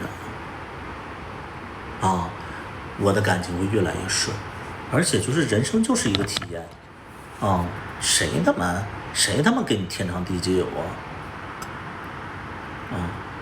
可是比他更好的永远我不太想换，你不太想换，人家想换呢。就这个小白鸭呀，就是你不太想换，人家想换呢。凭什么因为你不想换，人就不能换了？啊，你明明就是一个特别邋遢，然后那个干啥不行，然后也不存钱，然后也生活也没方向的一个人，我为什么要跟你在一起呀？对不对？你一事无成，我为什么跟你在一起？现在大家时间都很宝贵的，我少生点气呗。因为有的人，比如说我前任大毛病没有，就一个问题，就是他能力不行，然后你给他规划，他又不去做，然后你放弃了，他又，我这样说不太好，就是其实熟悉我和我前任的一个状态就是很简单。就我前任吧，跟我在一起，他其实，大毛病没有，最重要的就是不上进。但是他这个年纪也可以不上进，但是他还想上进。然后他想上进的话，他没有方向，然后我给他方向了，他不去做，然后还就是跟你吵架，吵了架以后，完了你就伤心了，你就累了，你想放手了，然后他又不同意，啊。那你到底想干什么呢？对不对？那你我的时间就我说白了就是说，我没必要找气受，或者说我没必要就是说，哎，天天就吵着架，没必要啊。那你不想上进，你不要求这些东西，或者说你不跟我提这个要求，我就不会给你提这个要求。就举一个非常简单的例子，就是我们的那个绿豆的剧情，其实非常简单。那个绿豆的那个剧情，很多人看不懂啊，我给大家解释一下。就那个绿豆的剧情，其实就是很多人争议的点，就是说，不是你让他辞职吗？然后你现在又嫌他不嫌弃他了，怎么样呢？这个先后顺序是什么呀？先后顺序是我剧里的那个前任，他其实是想有房有车，也同意就是说做自媒体，结果他把自己的本职工作辞了之后，然后不去踏入到自媒体工作，然后干啥不行，吃啥没事儿，这个是一个问题啊，对不对？不是你主动想提的，你想拥有这些东西，结果你又不付出，这个就是最大的问题啊！你提的要求，完了给你路都铺好了，完了结果你又不去做了。所以就是很多人其实看问题就是看不明白嘛，他们就会在评论区里在那块乱叫，就是他们看不明白，就是哎，怎么是你让辞的，怎么现在还嫌弃人家呢？那剧情都看不懂啊。为什么把主业辞去了？小白鸭是小白鸭。如果我是你的前任，我也会跟你分手，因为我觉得你首先第一点，我不是在打击你啊。是小白鸭，你现在就是所有发表的言论，我正式的跟你说一下啊，你所有发表的言论让我觉得说你前任跟你分手是一定的，因为首先第一点，别人在说观点的时候，你总去用一些表情，然后去说一些莫名其妙的话，就是很不尊重别人。第二点呢，就是你看问题的点很歪，别人把问题跟你说清楚了，然后结果你还是这样的一个状态的话，就是你是一个沟通不了的人，所以你前任分手的原因我其实找到了啊，所以你应该去怎么样呢？就是我觉得你首先就是你这个人可能有点问题啊，我也不是说让你改，因为你爱怎么样，但是我就会觉得说，在看待一个问题的时候，你总是偏，就是 OK， 你可以偏，你可以就是继续的不正经，或者说就是开玩笑，但是感情里不会给你太多机会，生活里也是啊，他就是典型的就是看问题他看不明白啊，对，总找问题反驳，对，这种人在感情里，其实你就没有办法跟他谈恋爱，因为他就跟神经病一样，都跟神经病一样。对于你不用接受我，你现在。我觉得你在感情里应该也是这样，就别人跟你说点什么事儿啊，我接受你，但是你的态度就是完全不接受，或者说非常不礼貌，所以就是我没有说因为你做这个事情我生气，我只是把我如果说是你对象，然后你做的这些事儿，我觉得你对象会生气，所以就是我给你分析，就是你对象不是无缘无故跟你分手的，是你这个人确实。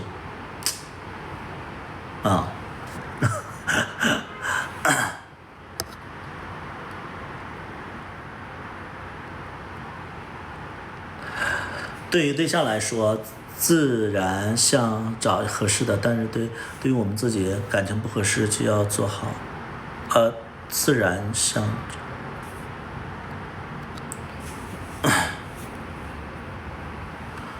他让我跟他住。给我机会，我有房有车，对象才毕业，月收入很高。他让我跟他住，然后给我提供吃喝拉撒，给我机会。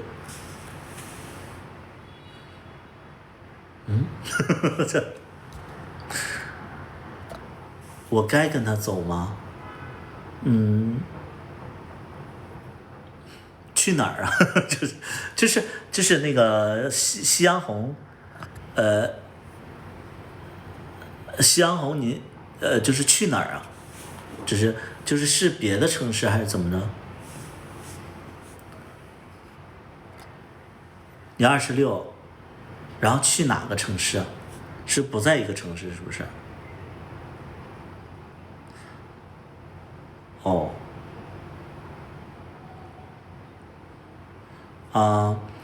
我就几个问题啊，就是夕阳红，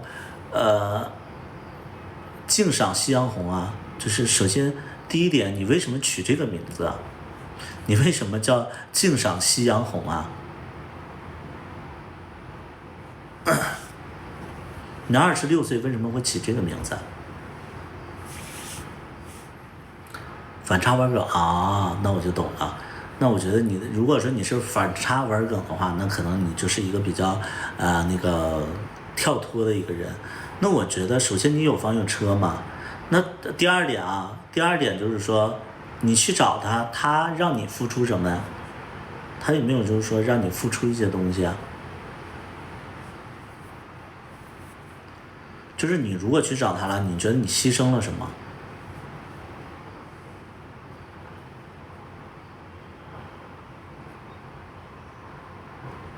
付出了屁股没？还应该有点别的吧。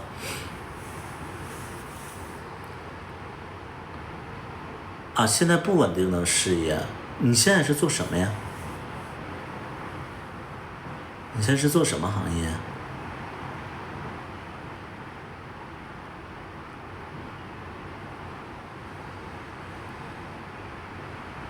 实话呀，实话是什么？好，不重要啊。我觉得你可以去啊，我觉得你可以去，就是因为我会觉得说，就是很多事情其实你都要去经历，如果说你说你这个工作不太稳定的话，冒点险无所谓，而且我觉得你年纪还很，不是特别大，不是特别大。就人生其实没有那么多，就是一定要守护的东西。比如说你那个，比如说，因为很多东西就是这样。我前任是在医院上班，然后很多人说在医院上班是一个非常好的一个工作，所以就很多人不让他辞职。但殊不知他在医院上，他就做一个，他在医院他只是做一个文职。他不是在科室，他也不是医生，他也不是学医的，所以就实话有可能也是，实话这种工作也有可能是加油站，或者说临时工啊，这个我觉得没，只是说着比较好听而已啊，是工地，那更没必要了，就是你觉得人生，有的时候会有很多遗憾啊，美杜莎的技能是，对，想去就去嘛，因为我觉得26岁还是会有冲劲儿，哪怕你到40岁，你都可以有这个冲劲儿。就是你有房有车，你的车房你不卖掉就好了呀，你自己有个本儿就好了呀，啊，可以去尝试冒险。你的生活应该也不会说，离开它应该也不会更好，是不是？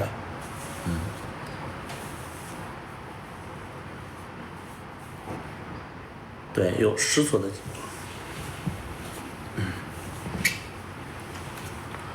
我什么都不宝贵，感情我觉得也不宝贵，最重要的是最宝贵的是经历啊！一段感情不会让你发财，但我觉得一段经历会让你发财啊！真的，你们自己去思考这句话，就感情不会让你发财，经历可能会让你发财。如果说你有那方面的经历啊。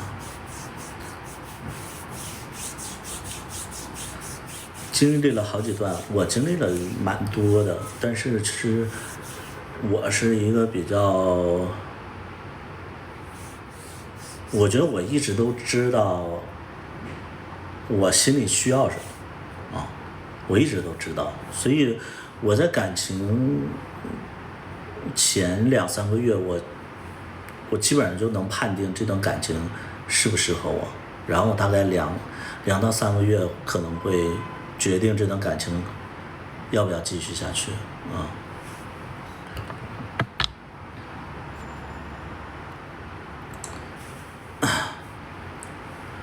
为什么会说在感情里犯傻？人人都会犯傻呀。现在状态是你最满意的吗？情感生活？我对情感生活没有太大的需求，就是之前。就是我沉迷的是，我有一点点小问题，我爱沉迷于我们共同经历的事情啊，我会沉迷于我们共同经历的事情，但其实未经历过的事情，其实我是会有点恐慌啊，或者说就是没有那么期待啊，所以就是感情生活对于我来讲的话，我都不知道它会有多重要啊，我都不知道它有多重要。我最终决定这段感情重不重要，是我们经历了什么，而不是我一下我就能定义这个人这段关系它很重要。明白不？哎呀，跟你们说，你们也不太懂。就评论区里至少有4-5个就是脑子不太好的人，就我说的东西，其实很多人都懂不了。我想说的是什么呢？我从来不沉迷一段恋爱，我沉迷的是这段恋爱给了我什么，让我回忆的东西是我沉迷的。就是我不期待一段关系，我是最终决定这段关系重不重要，是因为这段关系我们共同经历的事情，明白不？如果说，哎，算了，不说了。就是我是一个我不，就是怎么说呢？对啊。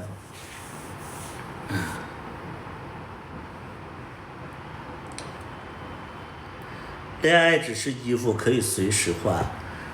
这个人，你的理解能力，你高考应该考了80多分吧？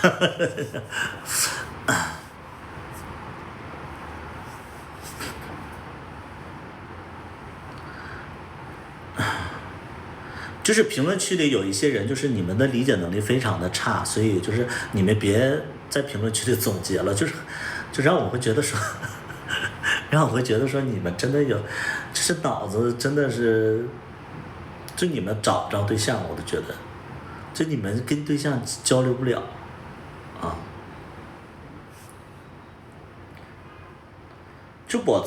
就我想表达的是什么呢？就是我不太会去期待未来的事情，对，我不太会期待未来的一段关系。就是我跟二把刀在一起，我从来没想过说，我要跟他天长地久，我要跟他去好多好多地方，我要跟他一起经历大川山河，然后斗转星移，我们不太会去。我跟他在一起，我没有想过这些乱七八糟的事儿，就从来没想过这些事儿。我只是会觉得说，就是生活你在当下去产生的、发生的这些事情，我没有时间去回想。就是我觉得生活它本身，我没有办法去立刻的，就是进入到一个我现在在做这个事情，我今天要跟他做那个事情，我没有这个阶段。让我意识到我在做什么，永远是我回想我做了什么，明白不？就是我觉得生活它就是生活，它是正在进行时，不是将来时。让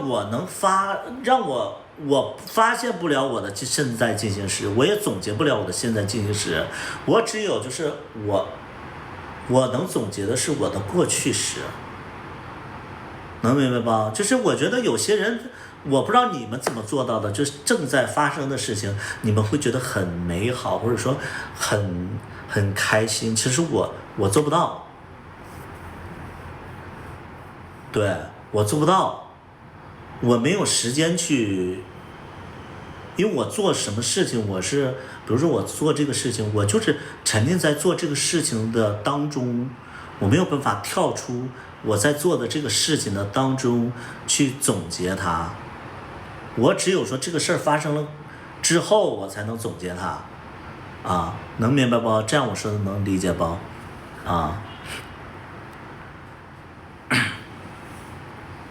是的，就是你当下发生的事情，就是你感受不到有多美好，怎么可能有多美好呢？因为你现在所有发生的事情都是生活，那生活你只有发生过了这个事情，我们才有时间觉得说它是美好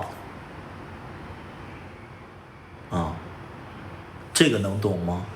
这我觉得很多东西我跟大家沟通不了，就是我觉得你们说的是一种臆想，你们说的是一种就我觉得很多人就是在一种就不成立的状态里边我现在很幸福，怎么可能？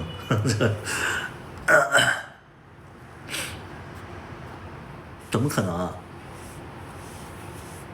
对，我现在关注的就是我甚至我都关注不了任何事情。我觉得生活是老天爷推着你往前走的，生活上就是这个不是老天爷就是那个命运推着你往前走的。这些东西不是你主观意识你想去接触的，其实是有人在推你时间在推着你走。这些东西无论说你好的坏的，你都得去接受，你都得去触碰它。所以我觉得这个生活，反正我现在的生活，我觉得是可以左右一些事情了，是可以左右一些事情，但是好像不如意的事情占大多数，就是一堆大烂牌在等着你，一堆破事在等着你，只不过说你现在有解决事情的能力，或者说能把烂牌打出去的能力。那好，那就是你也别着急去找那些好牌或者烂牌，命运自然会推着你往前走，你见招拆招就好了呀，干嘛想那么多？你还要去规划，我觉得这个规划，之前我会规划，但是我现在我会发现，规划的生活太累了，规划的生活太累了，所以感情我从来我也意识不到说我这段感情是对的还是不对的，我从来没想过说我跟二把刀在一起会不会后悔，我跟二把刀在一起什么时候会开始，什么时候会结束，从来没想过。就是我跟二把刀在一起就一件事推着来的，然后就莫名其妙俩人就在一起了。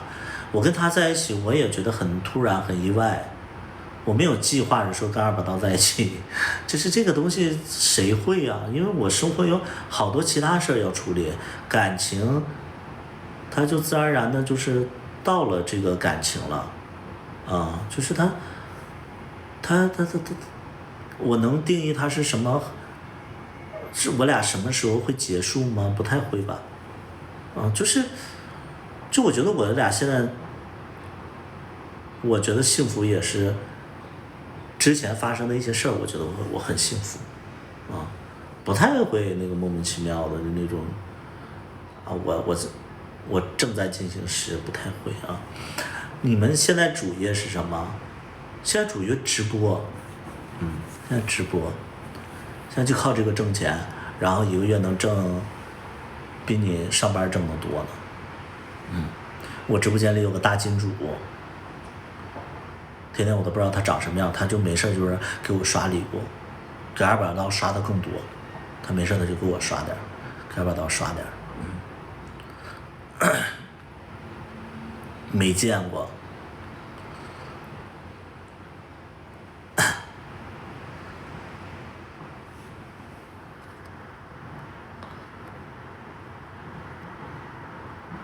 所以图图是乐观主义，我没有到乐观主义，其实我很多东西我应接不暇，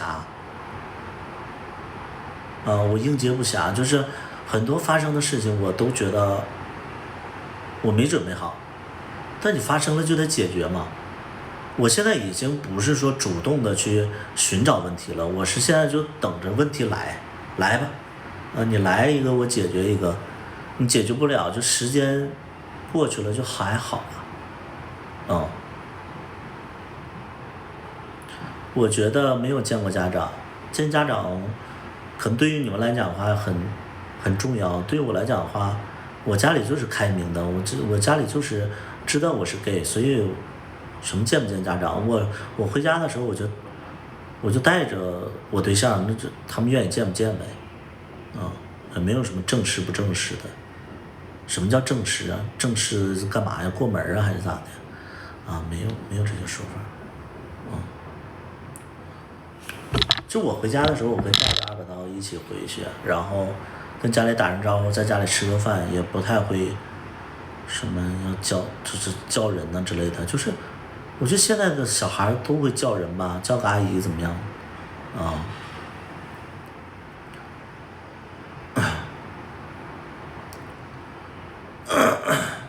就没有那么多事儿。我现在你知道，我每天我都在想说，哎呀，一天又过去了，睡觉，好好的那个睡觉，第二天醒了就慢慢悠悠吃个饭，看看下雨，然后玩玩手机，等二把刀醒了，我们吃个饭，吃完饭中午的时候直播一会儿吧，直播一会儿，下午看看电视，然后晚上再吃个饭，睡觉，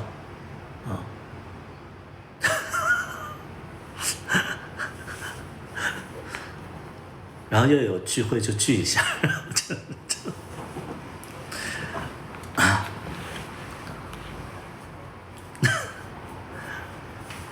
对啊，现在就是这样的生活呀。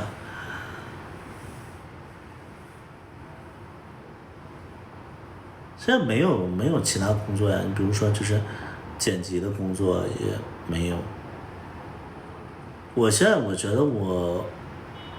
因为我跟你们不太一样，就是有的人说那个啊，你现在不是荒废时间了吗？我没有觉得我荒废啊，我但凡我玩手机，我但凡我看电视，我但凡我看网剧，这些东西都是我在进步的过程，因为我是做这行的。我能吸收网络的东西，其实这就是我在学习，跟你们不太一样啊。可能你们练武术的，然后你们得去做基本功，我们不用，因为我们就是做互联网，我们就是，比如说我看了一个片子，然后我看完了，我觉得说这个剧本很好，那我觉得这就是在进步啊。然后我下一个剧本我去借鉴一下，我就学习一下，这就是进步。包括我觉得现在小孩子也是一样，有的人说那个小孩子天天玩手机玩废了，放屁！现在小孩子天天玩手机玩的特别特别厉害，人现在有一些东西都是从手机里学的，你家长你有时间教吗？对不对？你要怎么去看待这个问题？你别觉得说玩手机就是个错误啊！当然你打游戏，我觉得是挺浪费时间的，因为你不可能说你觉得这个游戏好玩，然后你就创造一个游戏，因为你不是做游戏行业的。啊，上北电是函授性质的吗？上北电就相当于，我给大家解释一下，就是大家知道 MBA 吗？大家知道 MBA 吗？不是 NBA 呀，是 MBA。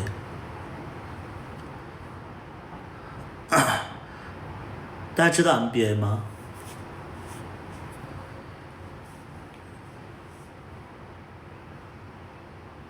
不知道啊，不知道就不知道吧，啊，不知道就算了，不知道咱们不超纲了啊，不知道就算了，不超纲了啊，就大家可以理解为就是它这个东西就是属于我们这个课程是属于什么呢？就是我们首先报这个学校呢，就是首先你必须得有作品，你得有拍摄经验和作品，这个其实就跟普通的学校就不一样。能明白不？哎，这跟普通学校就不一样。有的人说是那个我啥也不会，我来学校学了，不是。我们这个学科呢，就是首先你得有作品，你得有拍摄经验，你是相关的行业里边的从业者，啊，你是某个公司推荐过来的，啊，这首先就跟大家这个学习的那个不太一样，所以我们这个学科呢，它也会从头教，也会教的比较基础。但是这对于我们来讲的话，就是觉得有点磨叽，所以就是我们这是1年的学科，这1年的学科会给你发毕业证，但不是国家认同的那种毕业证，它是一个进修啊，就等于什么呢？有经验的人会来这镀个金。没经验的人来这边完成自己的梦想，然后了解一下自己涉及不到的一个行业，可能对以后事业有帮助。啊，它跟普通的大学呀、研究生啊不一样。很多人来这边是为了结交人脉，啊，比如说我现在是一个影视公司的编剧，我是一个影视公司的小编剧，好，那我现在上我们这个班儿，我就可以去了解一下导演是怎么工作的。好，那如果说我是一个影视公司的导演，我已经非常有经验了，但是呢，我没有学历，那我就来这个学校来，就镀一层金。它这个学历你说有多重要吗？行业里边可能会觉得说北电很厉害，但是你这个北电的这个进修班的这个学历找工作找不到，啊，就是你要去什么餐饮店你找不到，啊，就这个东西就等于说所有人都知道就是所有行业里的人都知道北电是非常厉害的啊，所有影视公司的人都知道北电是非常厉害的，然后你只要有这个学习的经历或者班儿啊，这个结证，所以就是你说有用吗？有用啊，只是他学什么不重要啊。我进学校的第二周，我上了这个学的第2周，我找我们班主任了。我说老师，我想跟你聊一会儿。那个老师比我大个4、5岁吧，是我们班主任，他在这个北电教了很多年了。然后我说老师，我冒昧的问一下，我说我现在上课吧，我觉得这个课程吧太基础了，哎呀，就是磨磨唧唧的，然后不讲重点，然后就觉得有点浪费时间。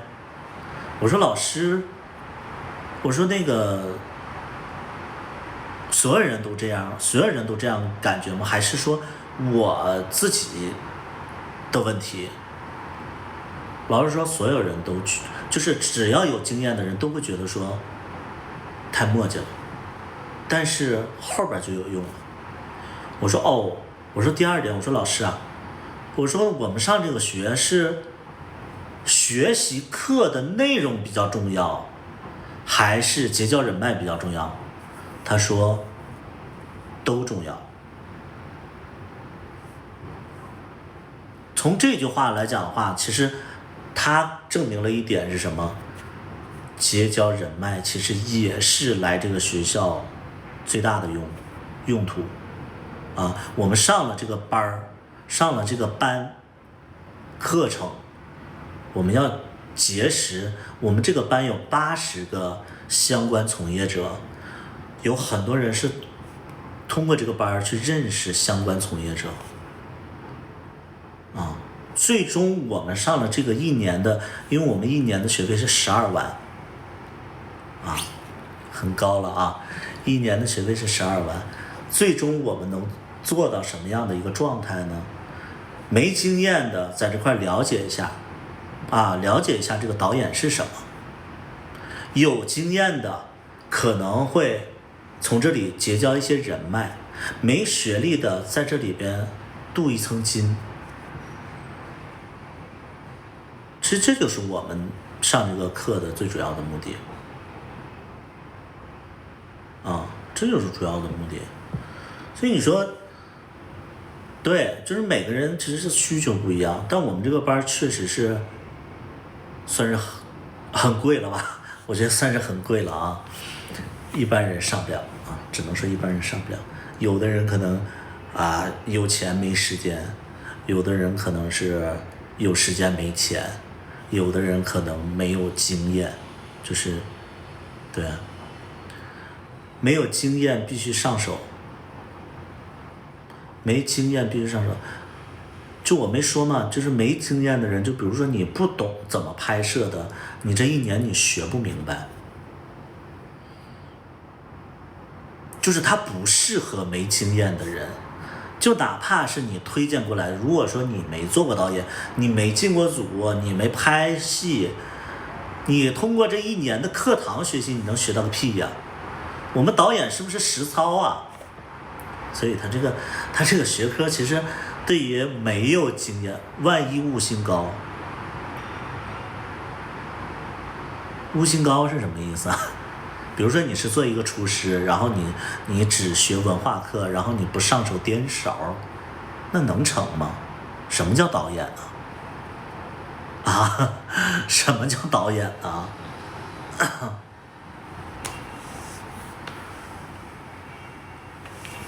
导演是什么呀？啊，你天天学理论知识，你现场你导演不了啊。首先，导演这个东西它是一个非常复杂的东西啊，至少摸过机器吧。导演其实也不用什么摸什么机器啊，就导演也不用摸什么机器，但导演首先你得就是在现场，你得指导表演呢，你得指导表演呢。你一个导演你不会表演，你不知道怎么去教别人演戏，你怎么做导演呢？什么叫导演？这是很顾名思义，就是你你得告诉大家怎么演呢，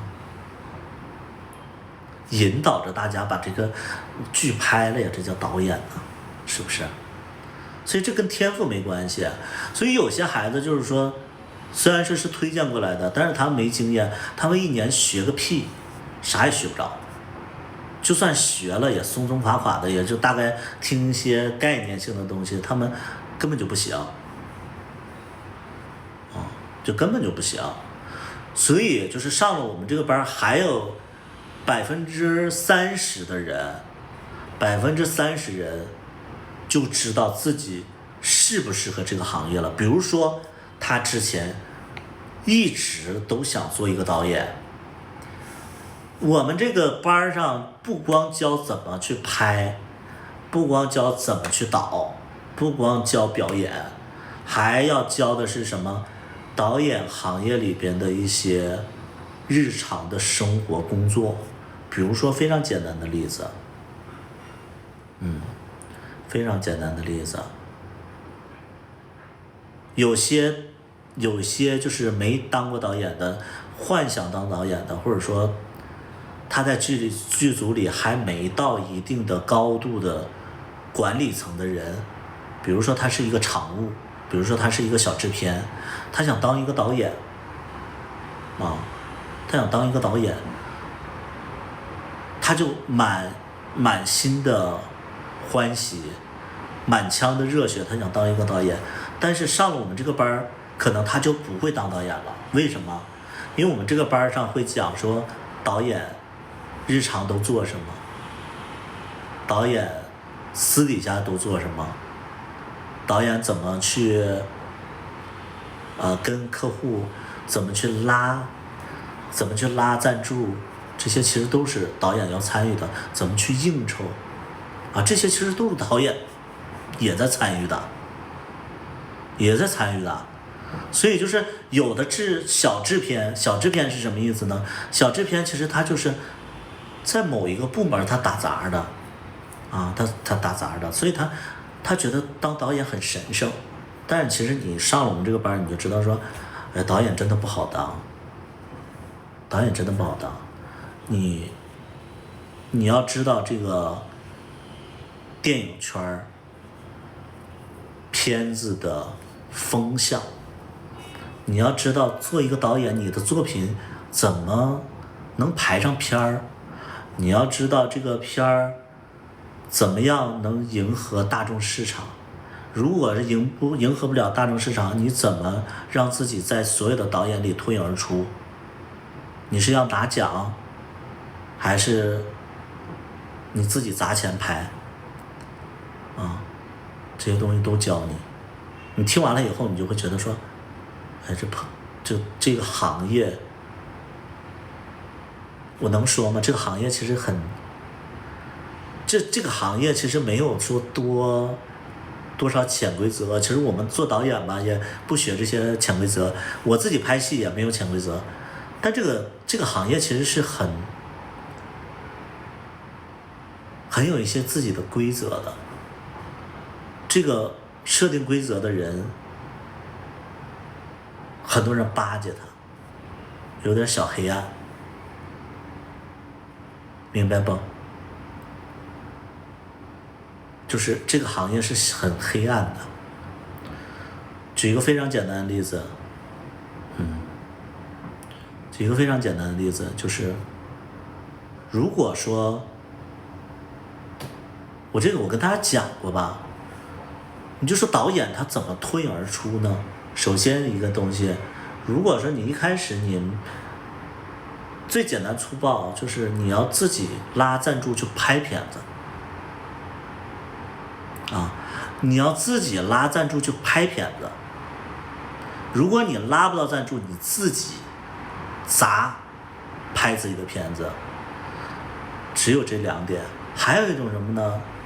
去拿国际上国家设定的一些电影的电视的一些奖啊，去参奖。你拿奖拿多了，你逐渐的就跟这帮人接触的越来越多了，你就能脱颖而出，你能结交一些人脉。哦，就这样。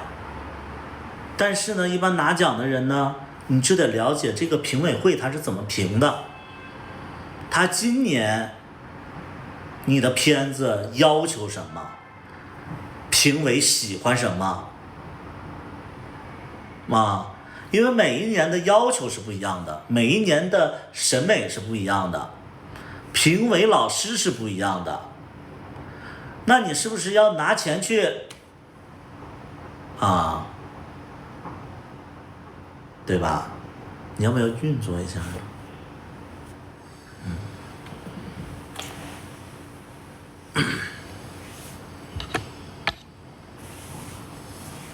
这些东西你都得，你学完就是上完我们这个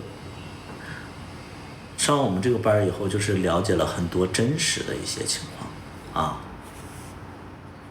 就是我们这个班就会教你怎么，就是说，哎，大家能不能明白，就是说一个，比如说啊，我拍一个片子，我现在拍一个片子。然后我拍个院线的，那我上了院线以后，怎么能让大家看见呢？能不能谁能回答我这个问题？就比如说我拍了一个院线片子，然后我上电影院了，怎么能让大家看到我这个片子呢？谁能回答？预告片这一看就啥也不懂的。来，风一般就啥也不懂。来，谁能告诉我，就这个片子它怎么能被大家看见呢？推广好，推广，营销，哎，这个就回答的就是比较的差不多了啊。宣传、路演，哎，这些都是啊，这些都是。但最主要的是什么？最主要什么？让教授推荐，现在谁认教授啊？这我拍了一个片子，电影院怎么能让大家看见？是不是得排片啊？对啊，哎，排片得排片一个电影院，你得排片哪怕你片子特别烂，你得让它排片这个电影院得排片对。哪怕你再烂，你得排片那排片需要什么呀？排片需要什么？你们仔细，就是我现在跟你们说的，说完了以后，你们就觉得说电影这电影这破玩意儿，他妈的，这很，对，哎，排片首先就是要营销推广啊，为什么呢？就是作为一家电影院来讲的话，我为什么拍你的片儿？首先你这个片儿它就有热度，所以我才愿意拍你的片儿。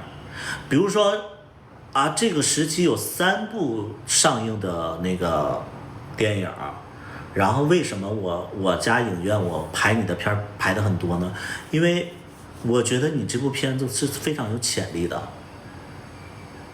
你在抖音上，你在新浪微博上，你在那个地铁上，你都在推广你的片子，然后还路演呢，还有就是有一些话题度啊。那我这个电影院，我愿意拍你的片子。第二点，如果说你没做这些东西，那你怎么想拍片啊？如果说你没做这些东西，你想怎么拍片啊？刚才有人都说了。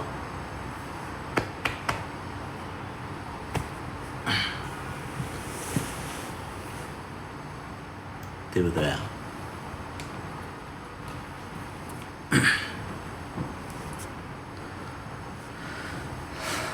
那听完这些东西，你会觉得说，我就这么跟大家说，拍一部片子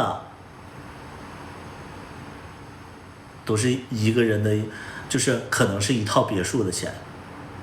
现在基本上院线能上院线的，基本上都是3、5千万的片子。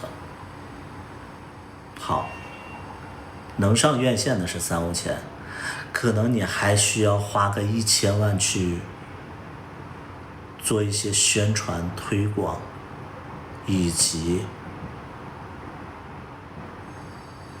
打点。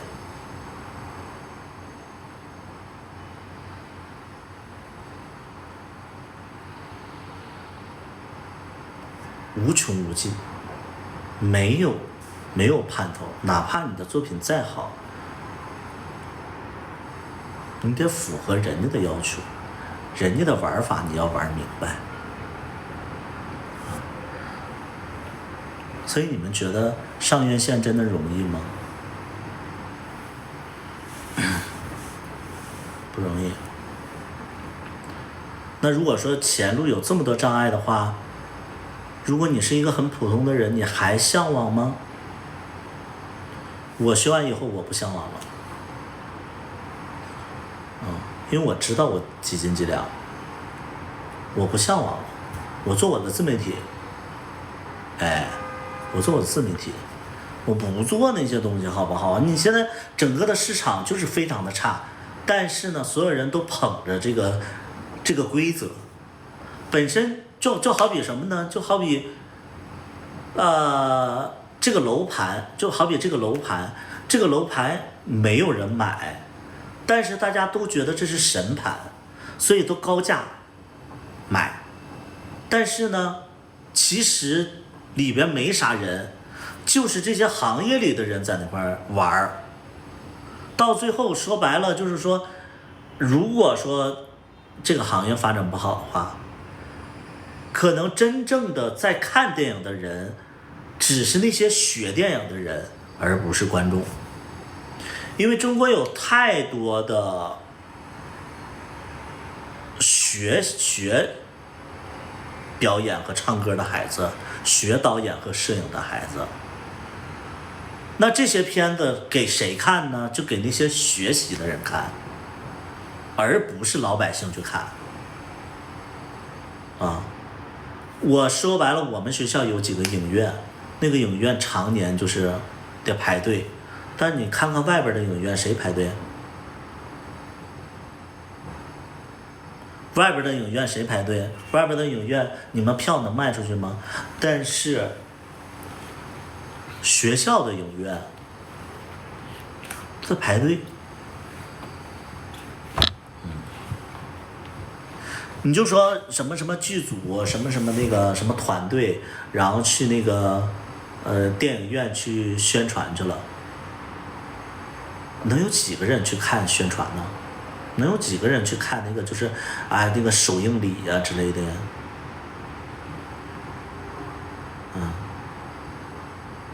但我们学校就是一旦来了各种大咖，然后都在那排队。他们为的是什么？为的是学习。但你学习之后，观众去哪儿了？天天去吐槽短剧，天天在瞧不起 AI。可是你们的观众都跑这边来了呀。你天天就是你作为一个学者，你高高在上的，你去说这个不行，那个俗，这个就是早晚得完蛋。结果呢？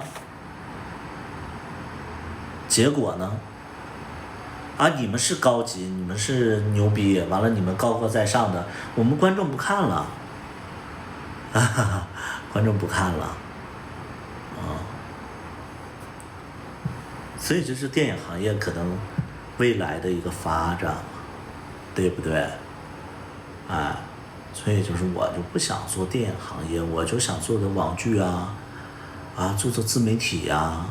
这是我想做的。我觉得哪怕一个剧你再用心，如果没人看，白扯。哪怕我的剧再烂，如果有人看，我也挺开心的。因为我的剧不光是给大家带来欢乐，同样的，有人看了我才有存在感。我们其实很多的这个行业里的从业者需要的是认同感啊。做这个行业里的人，没有一个人说你哪怕是王晶啊，就是很多人就我不知道你们对王晶的评价是什么样，很多人就觉得王晶他是一个大色鬼，说他是一个拍了很多烂片的一个就是赚钱的一个老板啊，他天天就拍烂片赚钱。能支持王晶做下去的，不光是赚钱，一定是因为他热爱这个行业。他热爱，就是他拍摄，他做出这么多这个成绩的时候，他很开心。而不是说那些臭钱，钱很重要，但能坚持，比如说，刚才也有人问我说，哎，你做导演，你是不是亲了很多人呢？我在我的剧情里边，如果有这个剧情的话，我会亲，我私底下我不会亲别人。我跟大家说一下为什么，因为首先拍我的剧是没有钱拿的。我所有的演员，我都没给过钱，所有人都是奔着百里屠夫来的。他可能就是一开始我们其实做第一部的时候就很突然做了，等我们后边的演员肯定是看过第一个作品才敢来拍的，不可能有一个人说我没看过你的作品。没有一个人说来我拍我的戏，说我没看你的作品，我不了解你，我不了解你们是干什么的，他敢来，不可能，他一定看过。所以他首先他就是奔着我们这个团队来的，奔着我来的。那既然奔着我来的人，我又没给人钱，然后这个时候我要是给他钱了，我说我亲你两下，说得过去吧？我他妈不给别人钱，完了我还要潜规则人家，谁这么贱呢？就是有演员这么贱吗？我剧组里没有这样的人啊。首先我没就是大家其实同性恋都骄傲着的，特别长得好看的人都骄傲着的，所以没有一个这么贱的啊，自甘是叫什么轻贱，也不是堕落，他也不到堕落，就是自降身价啊，说导演哎怎么样，没有。所以就这个东西你们问我就没有办法回答啊。有的人说啊那个说那个拍我的剧，拍我的剧什么是因为赚钱才来的？没有，所有人都是自愿的，且非常非常的积极的来我的剧组的。没有一个人说说哎我去挣点钱我才去吧，没有。为什么网上会有这么多谣言呢？因为你们根本就不懂，你们根本就不懂。你们也不了解实际的情况，你们只有一张嘴就造谣，因为你会觉得说为什么百里有这么多的粉丝啊？他长得一般呢，为什么那些演员都来拍他的戏呀？是不是被他胁迫的呀？妈的，现在他妈谁能胁迫谁呀？现在人人都长一张嘴，你是什么样，可能我听不到，就比如说我是什么样，可能别人评价我听不到，但你们一定能听到，能明白不？如果我是一个什么样的人，我的演员有一个跳出来说我潜规则吗？或者说我这人不好，就是什么很那个什么色吗？没有所有人都没跳出来说，然后就有一些没参演的人来跳出来说了，在这块就是造谣了，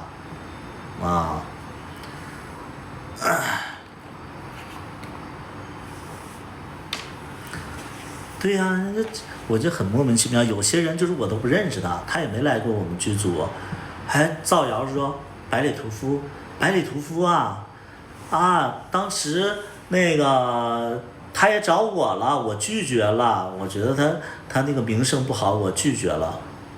然后我听别人这么说，然后我说这个人谁啊？我看看，不认识啊。就给自己脸上贴金呐，就是你有本事，你要说什么东西，你有本事你把证据亮出来，啊，你不要造谣嘛，你造谣你说白了，我就是没稀得搭理你，我这边肯定会，我知道这个事情，我一定会澄清。如果说你要再跟我废话的话，你亮出证据来，啊，你亮出证据来。对不对？所以就是很多人就是都不了解剧组是什么东西，它的内部形成是怎么样，它的工作内容是什么都不了解，他们就觉得吧，说我们就是那个拿个手机，然后一大帮人围着，俩人在那块看，就拍，俩人在那块亲，在那块啪啪啪。你看的那是八哥，什么八块腹肌八哥呀什么，啊，你看的可能是那个，可能看错台了，啊，对不对？我们没有这些东西，我们一拍摄现场10多号人我们拍戏10多号人，每天忙得要死，没有时间潜规则，没有地方潜规则。我拍戏的时候基本上我都有对象，没钱。你要说我跟谁有过什么过往，俩人他妈的都单身，这他妈叫潜规则啊？你到底是嫉妒我呀，还是嫉妒拍戏的那个人呢？就是你如果说你嫉妒那个我找的演员，那你也努力呗，你也努力健身呗，你也努力健身呗。你和你对象会互相在意对方拍吻戏吗？你和你对象会互相在意对方拍戏亲吻吗？这个风一般我觉得其实你脑子也不太好，我记得我好像第2次还是第3次说你了，我就觉得你好像懂，你好像就是总看我直播，完了又会问一些特别脑子不太好的问题，就我不知道你脑子到底是怎么回事啊。首先第一点我剧里边如果说我拍吻戏的话，我之前拍的吻戏都是我单身的时候，后来我有对象的时候，我的吻戏就只跟我对象亲。第3点呢，就是我跟2把刀呢，我俩在一起的时候，我俩没跟别人拍过戏，所以我不知道你在说什么。你也去看看脑子，你跟那个就是那个什么小白鸭，你俩一起搭个车，然后去那个脑科去看一下，拍个 CT。做核磁共振，你俩就是打个车，顺风车，然后你俩一起去看，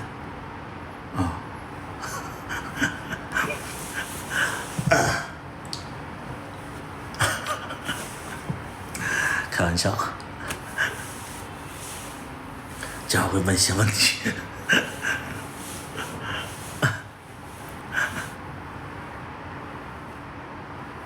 快去。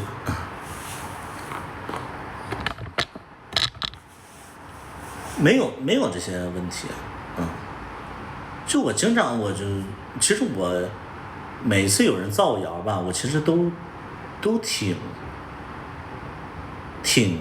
觉得莫名其妙的，然后我都会去找一找根源，然后就会发现那帮人就莫名其妙的，二把刀在拍我戏之前，然后他那个时候不是做那个金磨刀嘛，然后他有一个客户，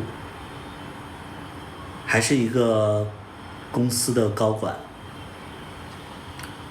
二把刀就跟他说，下周我不在啊，因为他是会员嘛，他充了钱嘛，然后二把刀就说下周我不在啊，那个我那个不在那个深圳，然后那个老顾客就在这充了钱嘛，然后就说，哎，你下周干嘛去？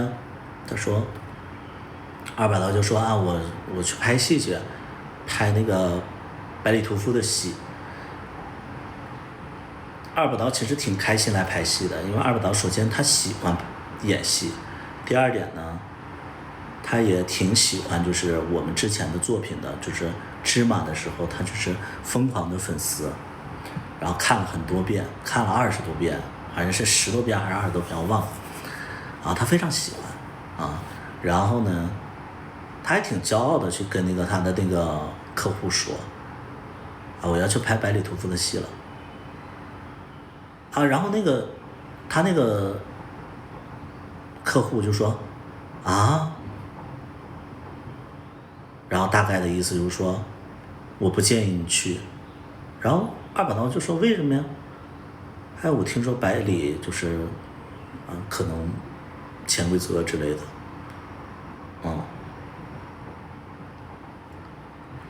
至于说谁告诉他的，或者说他在不在现场？或者说他说话有没有根据？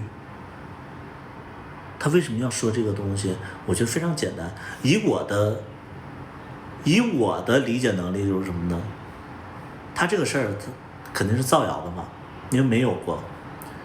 但是他为什么会造这个谣呢？他为什么会造这个谣啊？有2点。第一点，他喜欢二把刀，他不想二把刀拍过一次戏然后被污染了。第二个，他喜欢二把刀，他不想二把刀以后火了啊。我就说，天天说我潜规则的人，你们有证据啊？是谁跟你们说了我潜规则了？说的跟真的似的。但凡报我潜规则的人，我觉得就单纯的看不上我。为什么呀？他们就觉得你凭什么？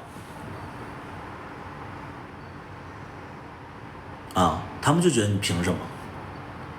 百里屠夫长得一般呢，他凭什么有这么多的好看的搭档啊？凭什么这么多好看的搭档要跟他搭戏啊？凭什么他现在有粉丝啊？他长得一般呢，他唱歌一般呢，嫉妒的都不行，气的都没着没落的了。还说我那个人家就说，我最近我喜欢一个那个网红，谁呀？二把刀啊，可是二把刀不是有对象吗？二把刀有对象谁呀？百里屠夫。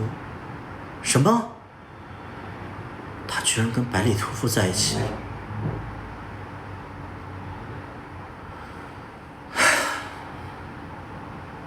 他怎么能跟百里屠夫在一起？恨死了，就是你知道吗？就是恨死了，所以他们就开始造谣了，生事了。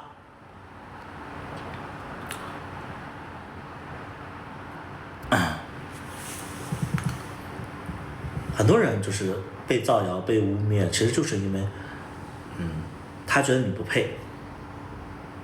举一个非常简单的例子，很多人觉得杨紫演得不好，然后杨紫天天演大女主，他们觉得不配。很多人觉得赵丽颖演技不好，赵丽颖现在也是影视剧里边的第一把交椅。很多人觉得杨幂唱歌长得也不好看呢，为什么她这么火呀？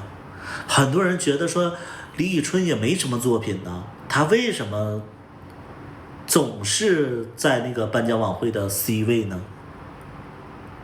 太土不明白了。很多人觉得华晨宇也没几首歌啊，很多人觉得单依纯唱的也没多好啊，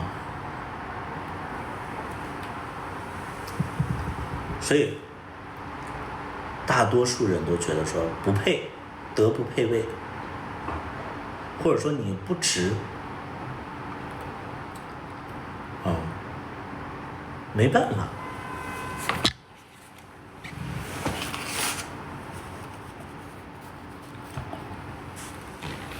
你就想想人家华晨宇、单依纯、李宇春、杨幂，就这些这么牛逼的人物，还是有黑粉儿，还是有那么多不喜欢。咱们就说杨幂，有多少人讨厌她，就觉得她长得就是三梦奇缘呢？有多少人讨厌她？都已经火了这么多年了，还是有那么多黑粉儿，你这个东西咋整？你咋整啊？那些没黑粉的，你看看他们火不火呀？那些没黑粉的，他不火呀。你现在哪有一个就是说一个特别牛逼的人物，然后他没有黑粉的？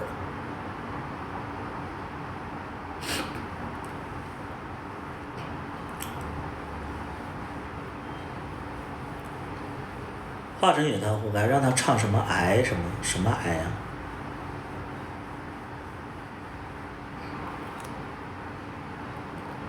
有没有讨厌华晨宇的？来我直播间里有没有讨厌华晨宇的？讨厌华晨宇的那个请扣一。我直播间里讨厌华晨宇的请扣一，来。我直播间讨厌华晨宇的请扣一，来。这么多啊。强子讲肌肉，应该是个健身博主吗？不是。法师做法活该也是被黑，别人我就不跟他对话了，我就跟那个厚德载物吧。厚德载物我总看他来我直播间，首先你，厚德载物啊，你总来我直播间，然后你也知道我的说话方式啊，可能这个过程当中可能会有节目效果，但是我就跟你battle 一下啊。首先第一点，华晨宇，我们知道他叫华晨宇，你是哪位？你叫什么呀？你叫什么？就是我们知道华晨宇叫华晨宇，你叫什么？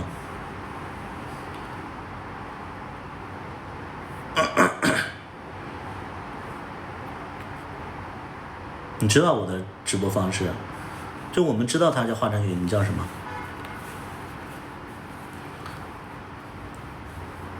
好，我们不知道你叫什么。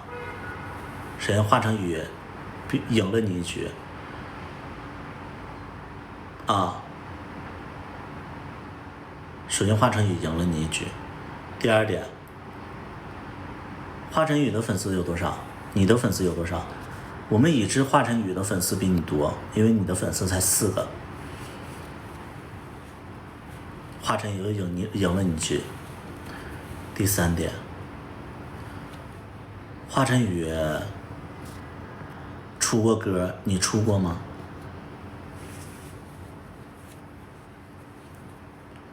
但我可能不知道你出过啊。华晨宇出过歌，你出过吗？没出过。华晨宇又赢你一局。华晨宇有头像，我知道华晨宇长什么样，你赶紧把你头像露出来吗？华晨宇又赢了你一局。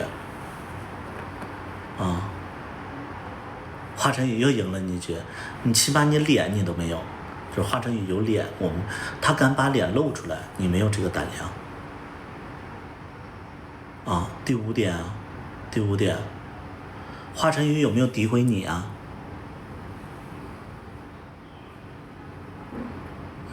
华晨宇有没有诋毁你？华晨宇有没有骂过你？没有，但你骂华晨宇，人就赢一票。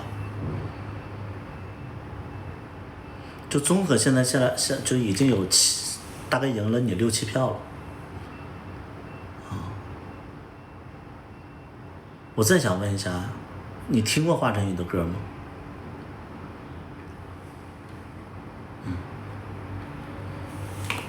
你听过华晨宇的歌吗？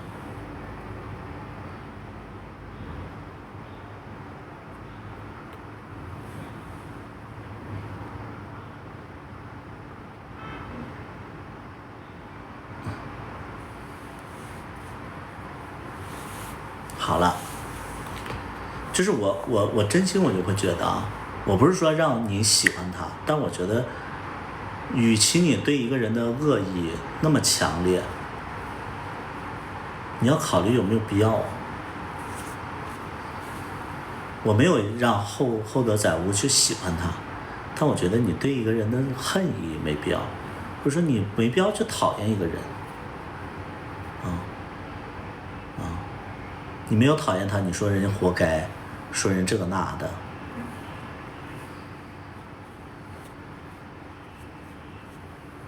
这还死犟呢，这是那个爱撒谎。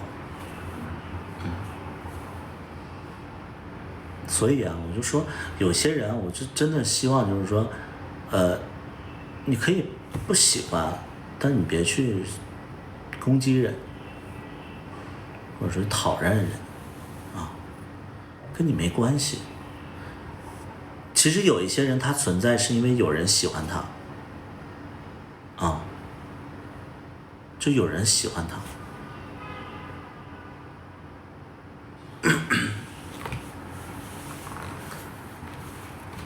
那我不可能说我讨厌厚德载物，然后我就把他拉黑了，对不对？因为你是可能。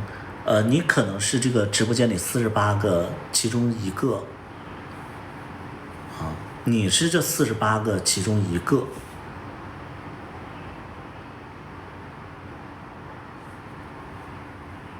我没有时间去讨厌其中的48个其中的一个，我也不知道你是谁，但活该这49个粉丝当中。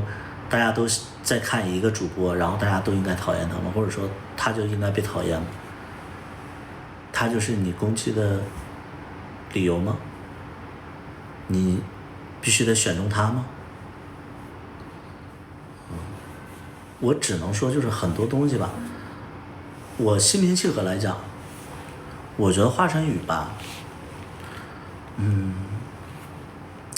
华晨宇和单依纯，我觉得都有同样的毛病，他这个毛病我是引号的毛病，就他们不迎合别人。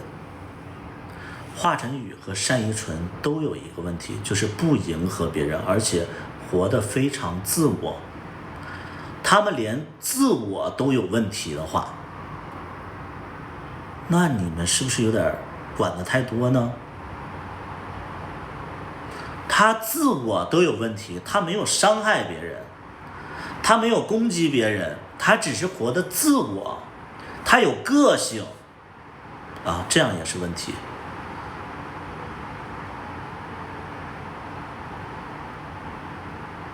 是不是啊？他唱歌另类了，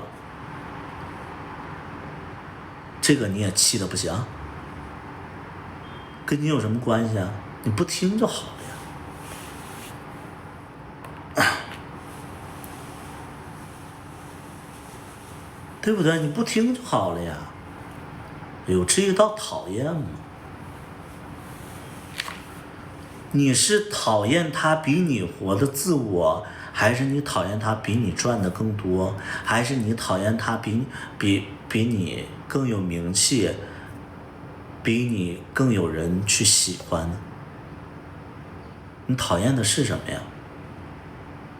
你讨厌他那么有个性的去唱一首歌，然后所有人居然觉得好听，你讨不讨厌他，你自己心里清楚。你连承认你讨厌他你都不承认。刚才你在评论区里明明就在那块说什么啊法师啊活该啊怎么样？你说一个活该，跟你有什么关系啊？就是我真心的希望就是说，因为我也是被网暴的人，我也是一个比较有个性的人，我也是经常被大家讨厌的人。我在做我自己啊。比如说现在直播49个人，肯定有1个人讨厌我，甚至10个讨厌我。我讨厌到你是我哪一点让你讨厌了？是我骂你了吗？没有，只是因为我的观点你讨厌，或者说我这个人你讨厌，长相你讨厌，但我没涉及到你啊。我在做我自己，我就在我直播间，我在我自己的直播间说我自己的想法，然后再做我自己，完了你讨厌我。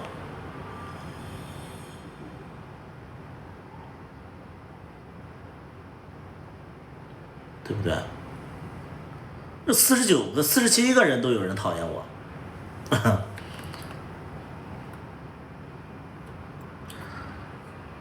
不是有很多人 FX 有很多人他其实不是我的粉丝，他没关注，然后他也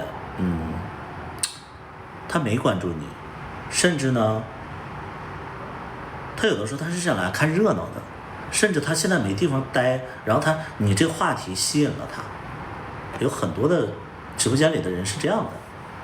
我只是会觉得说，如果说做自己，活的真实自我都被讨厌的话，那我不知道该怎么活了，能明白不？我觉得单依纯这个事情，我再给大家说一下单依纯这个事情啊，对不对？我再给大家说这个单依纯这个事情。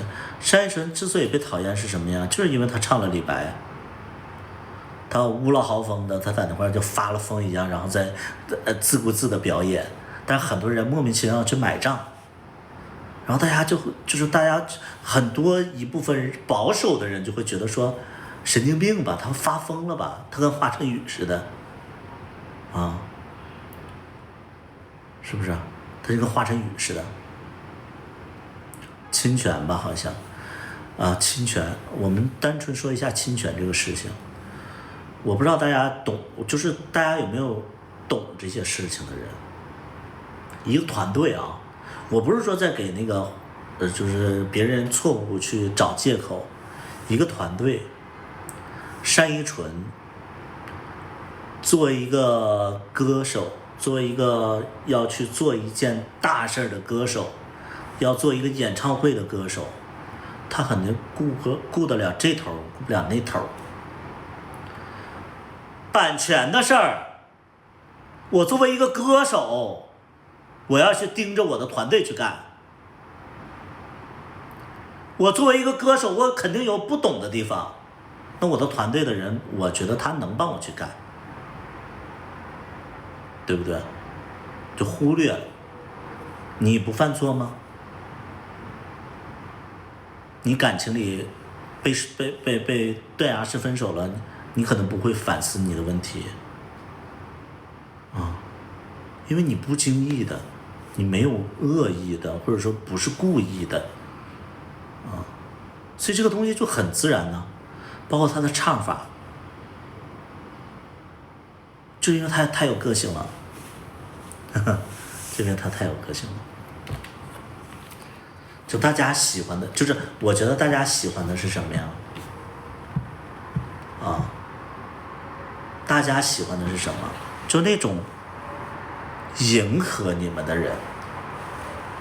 哎，无论说我是不是个消费者，我是观众。我观众你得迎合我，哎，你得扒着我。现在不允许有个性，所以说现在人都非常的假，啊，都非常非常的假。没有个性的人，他就是，哎，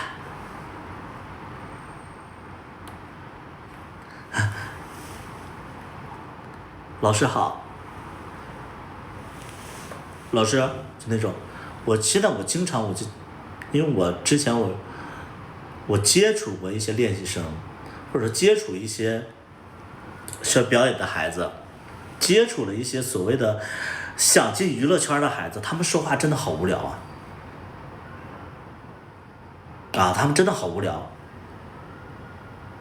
白丽老师，其实我现实当中我特别讨厌别人叫老师。我说首先我没教你什么东西，第二点，所有人他们都叫老师，那他们尊不尊重别人谁知道啊？见着了，老师好，白丽老师，白丽老师，我一直看你的剧，其实私底下骂你骂了好多次，大家都是很假呀。这个老师那个老师，谁他妈教你啥了？对不对？很假的，现在人就觉得叫一个老师就是稳妥啊，就他妈万能了。所以你喜欢那么假的人吗？我说实在的，我就是喜欢一些有个性的人，比如说那英。你们无论再讨厌那英，我都喜欢，因为我觉得那英是个人。我觉得那英才是个人，就他有暴躁的一面，他有不该他一人做的事儿，他有好优点，他的唱功就是没得说他也那个排练的时候他在那块打麻将，他也有失误。我觉得这是人，所有人都像你们那样就觉得说明星应该是这个样的，明星应该你他妈赚钱了，你不应该那个网友骂你就不应该回嘴，凭什么？我到现在我都会觉得说，就是现在有一些明星他们赚的钱不是你贡献的呀，是那些喜欢他的人贡献的呀。然后你一个不喜欢他的人骂他，他不能回嘴的。就好比你开了一家店，我给大家举一个非常简单的例子啊，你开了一家店，是不是得吃过的人才能说不好吃啊？是不是得花钱吃过的人说不好吃？我觉得这合理，这太正常了。但你一个没吃过的，你没花过钱的，你在那块说不好吃别去了，那人家不骂你吗？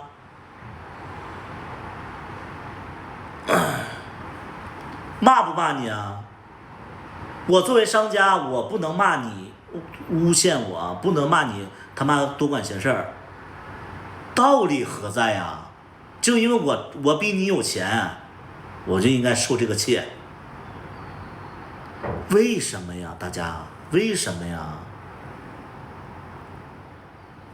我不太懂，我真的不太懂，就是你非常简单的一个例子，就比如说我的剧经常会播，我会有一些差评嘛，有一些差评，然后发现有一些人根本就没看懂，他在那骂我，拍的啥呀？真的是我的问题，我认，你看不懂，那我咋承认呢？对不对？你那个剧情你都没看懂，你就骂我，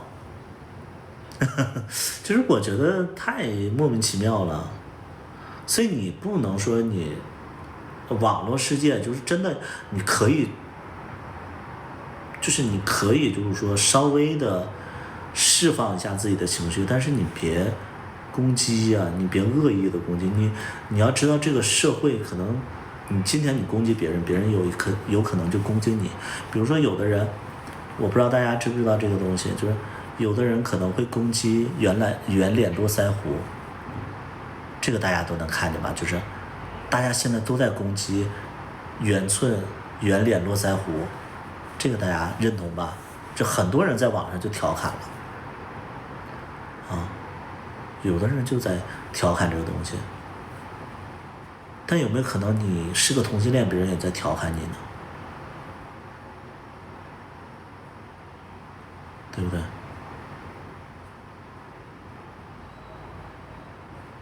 有没有可能这样？你被别人知道你是同性恋，别人也在讨厌你呢？这个东西换位思考嘛，你干嘛讨厌别人呢？讨厌别人，你至于发人评论吗？对不对？没必要啊，我觉得。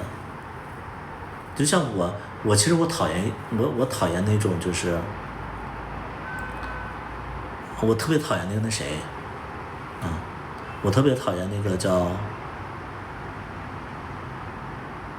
创造101》里的那个吴宣仪，我其实特别讨厌吴宣仪，但我觉得我没必要去骂人家，我只是就自己在家里吐吐槽，我不会去发评论去骂人家，因为我觉得吴宣仪太就是他就没有人味儿。我觉得他跟孟美岐来讲的话，我就很喜欢孟美岐嘛，因为我觉得孟美岐她就很真实，就我觉得孟美岐她就有一点点像那个那英他们那个劲儿，就是她很做自己的那种劲儿，所以我更喜欢孟美岐嘛。但是孟美岐她确实是那个情感问题上可能会有一些问题嘛，对不对？然后那个被大家讨厌了，但是但我也喜欢，其实我觉得这是人就会犯错，他因为犯这个错，我觉得他是个真实的。吴宣仪每次笑我都觉得很假，但是我不会去吴宣仪那个评论区下面我就骂人家说你笑得很假，我不太会。你上一次的舞台太恶心了，我不会这样。孟美岐不承认中国，无所谓啊。我只是举一个例子，就是，我更喜欢真实的人，哪怕他犯过错误，你假模假样的我真不喜欢，你天天在网上立人设的我真不喜欢，他当自己是韩国的，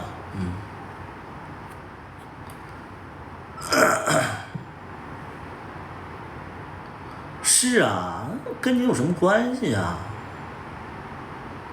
比如说我的直播间里，我不会单独骂一个人，一定是这个人评论了我才骂他的。那你为什么要评论我？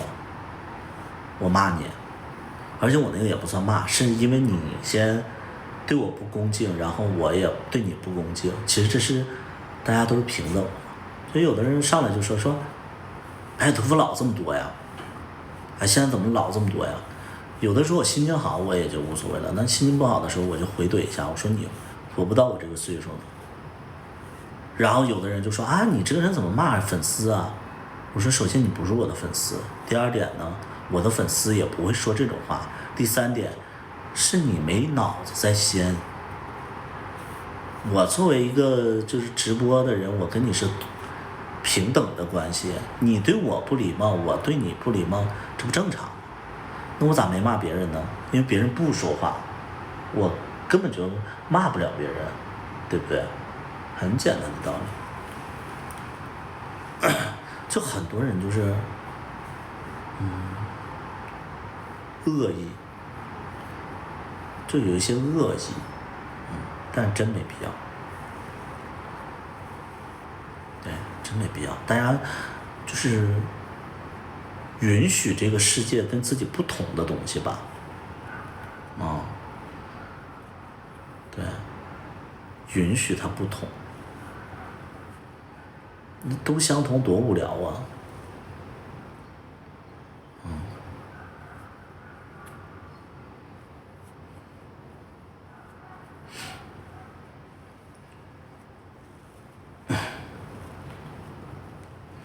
就是大家觉得不配嘛，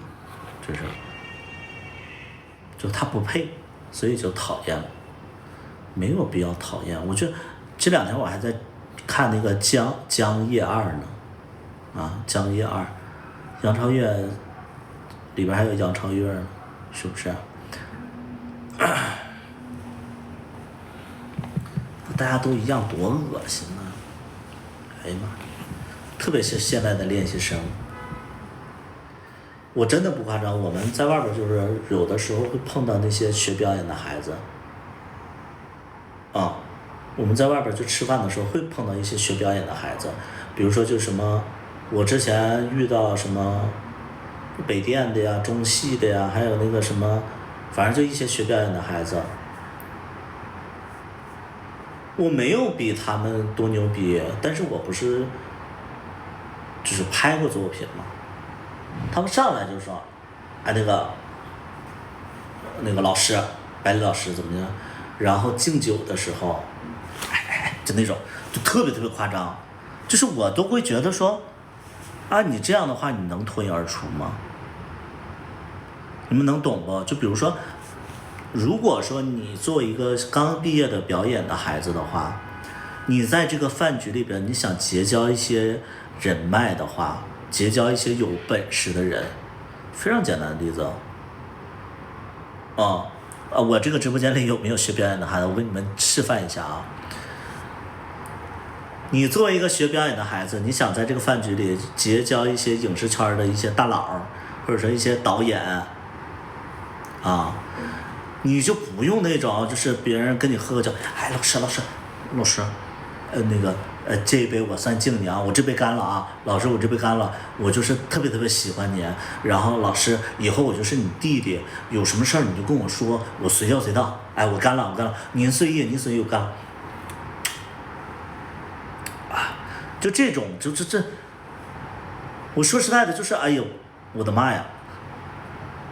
我就觉得跟他在一起，就是我觉得他很夸张，然后让我跟他，我下次吃饭我不敢叫他，我觉得太过了。你正常的是什么呀？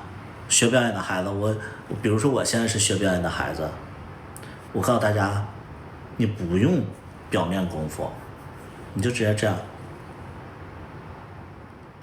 比如说你旁边是一个大佬，或者说你旁边是个导演，范哥，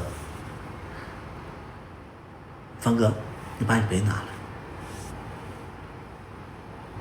里边那个兑点水，等会我怕你喝多了，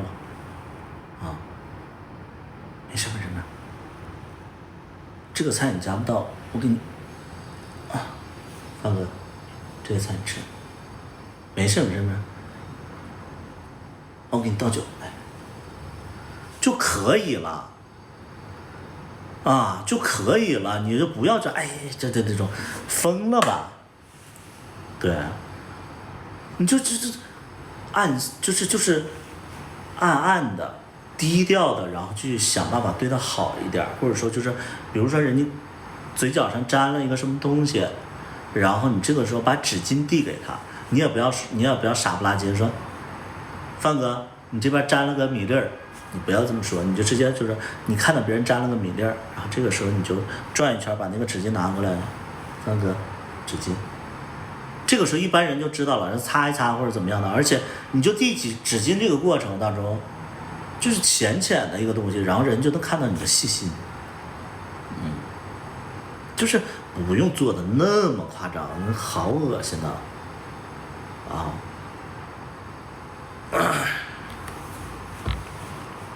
所以就真的，哎呀，大家其实就觉得说，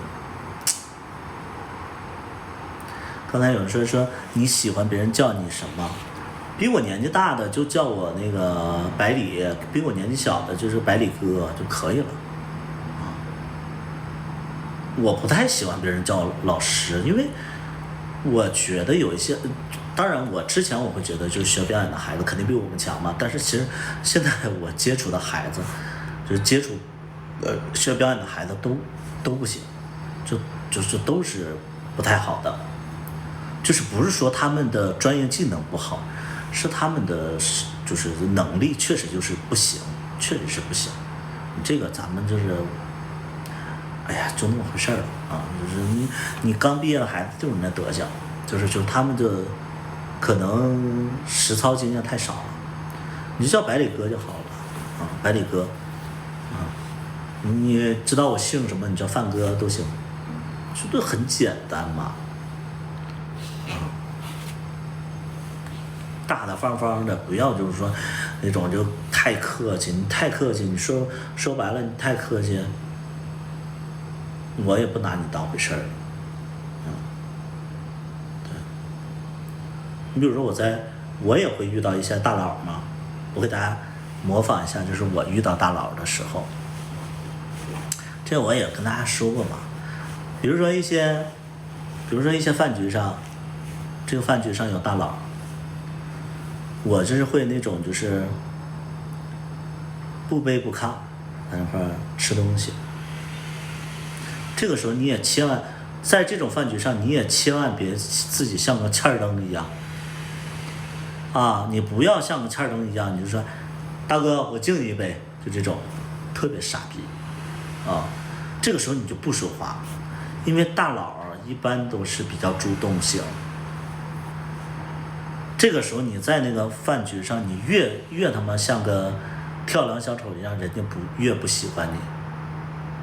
哎，相反的就是那种默默无闻的一个低头吃饭的，然后嘴边挂着微笑，然后就那种就是正视每一个人，然后就微微的笑，最好就是展现出你最好的状态的啊。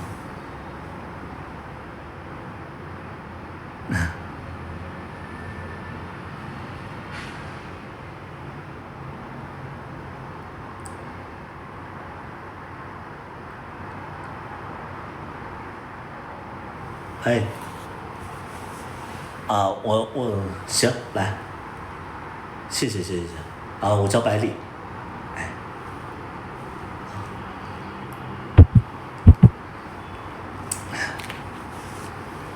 就好了呀，不要多说，不要在那块说，哎哥，哎。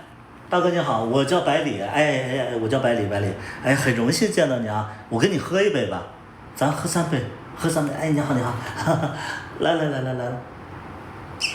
哎，这酒这个跟哥喝这个酒就变甜了啊，来哥，再来一杯，哎，哥要不咱俩加个微信吧，来加个微信，来，没事我扫你，不麻烦，我扫，哎这，你这神经病啊你。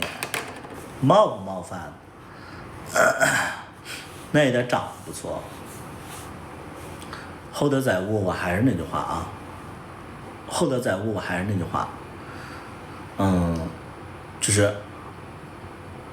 就是只有网络社会，就是网络里边大家才看长相。这个观点，等你们有钱了，你们就明白了。啊，我真的不夸张的说，我因为我解释了好多次，大家其实不懂，就是但凡你有钱了之后，你在选择另外一半，或者说认识另外一半，或者说认识朋友的时候，你在现实当中认识一个人，绝对不是看长相，只有在网络世界、网络社会里边，你看一个人才看长相。而且看长相的人一般都是没啥本事的人。等你有钱了，你就懂我这句话了。现实当中，如果说他是一个有钱人的话，他是一个有成就的人的话，他一定不会看表面。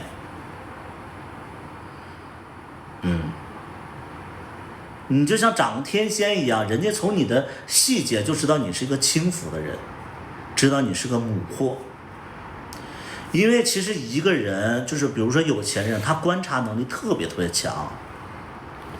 比如说一个有钱人，他从你的那个眼神里边就知道你是不是有点母，起码我能看出来。就是我跟别人认识的时候，因为很多人在见第一面的时候其实就有点端着，但是你从一个人眼神里边你就知道他母不母。看人品也看不出人品。其实我们看的是什么？看的是感觉。看什么感觉？就比如说这个人在饭局上就是说不毛不躁，然后就是说非常的自然。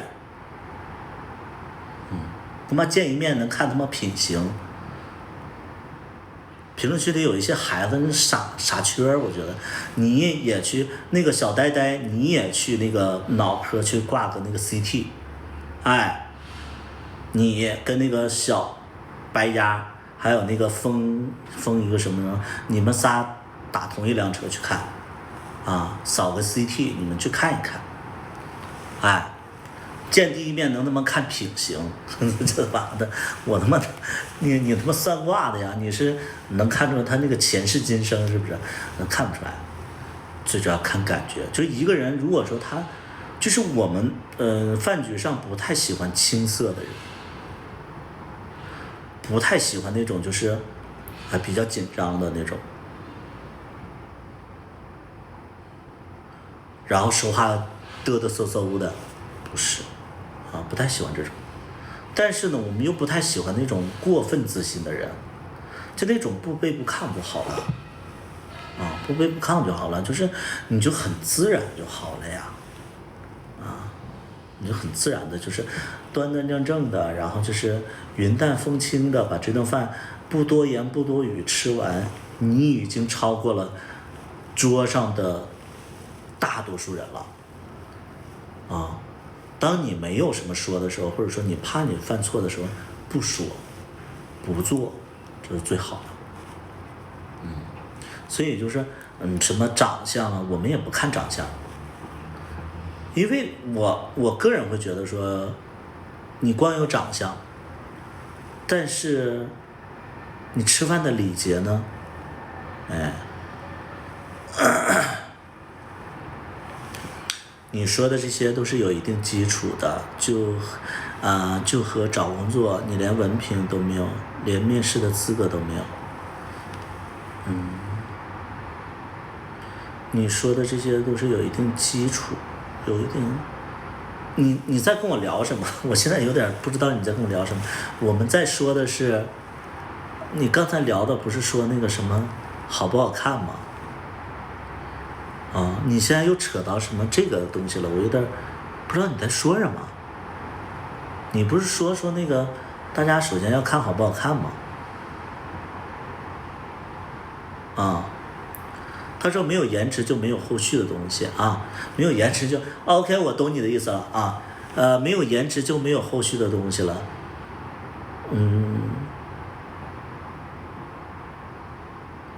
我这么说啊。有钱的人，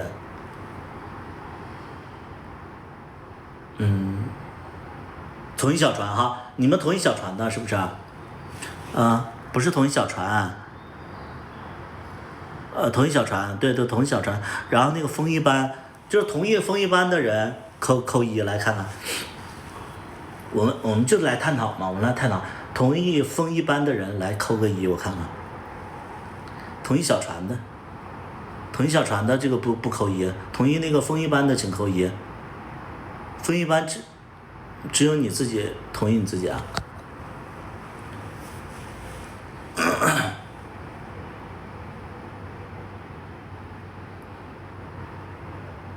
没有同意啊，没有同意，那我就不解释了啊。我不是说那个什么能参加这个饭局就已经很厉害了，不是，就是我想告诉大家的是什么呢？我还是那个观点，就是有钱人他之所以有钱，他看问题的角度就不是你这种角度。就是我就这么说，有钱人他不怎么上网，有钱人他不会看直播，看直播他也不说话，有钱人他看直播他都不说话，基本上说话的都是没钱的。为什么呀？因为我看直播我不需要花时间去，对不对？哎，就是这个是很正常的啊。完了，真的上岁数一味就中了，我也是这样靠着。你说你自己有一味了，就是，哎呀，就是怎么说呢？你们看中的点，有钱人不会看。你们看重颜值是因为你们驾驭不了颜值，你们没有颜值，你们的对象很丑，或者说你们找不到好看的。但有钱的其实好看的太容易找了，而且好看的是最基础、最容易得到的一些人。能明白不？你们天天在网上说这个好看那个好看，因为你们丑，就是你真正好看的，或者是真正的有能力驾驭好看的，不会在那块说他真好看。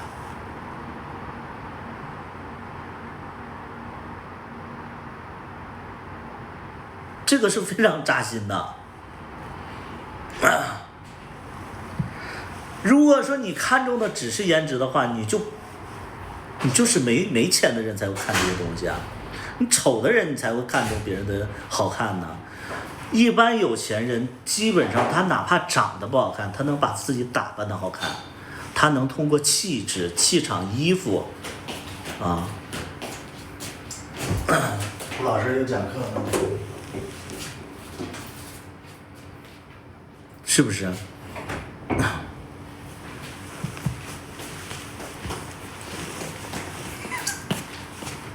所以就是你们看中的东西，就是我真心就觉得你们看中的东西就是很，反正我要这么说啊，我们饭局里边其实很少有好看的。我这么说啊，我就给大家举一个非常简单的例子。我曾经参加过一个影视圈的一个大佬的局，那里边几乎没有好看的，而且都是，其中我带了我一个演员过去，我那个演员在你们眼里好看死了，但是现场几乎没有人鸟他，他被边缘化了。就我在一个影视圈大佬的一个饭局，我带了我一个演员过去，那个演员在你们眼里都天仙了，都是已经绝色了。在那个饭局里，没有人跟他说话，因为不知道跟他说什么，他说不了话，他的表达能力和他的生活圈子跟这帮人是不一样的，所以他在那边很尴尬。他这个吃饭大概吃了3个小时，他很尴尬的，没有人跟他说话，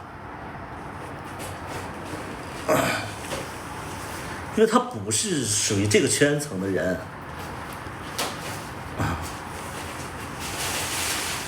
在你们眼里，他已经是特别特别优秀的了，啊，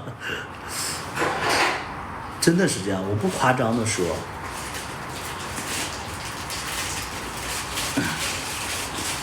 真的觉得长相很重要吗？只有你们觉得。我这一点我都要批评二把刀的。如果说我要带二把刀去应酬，我觉得二把刀其实在那个饭局里他也非常不自然，因为我们大家都有话聊，但是二把刀在这个饭局里绝对没话聊。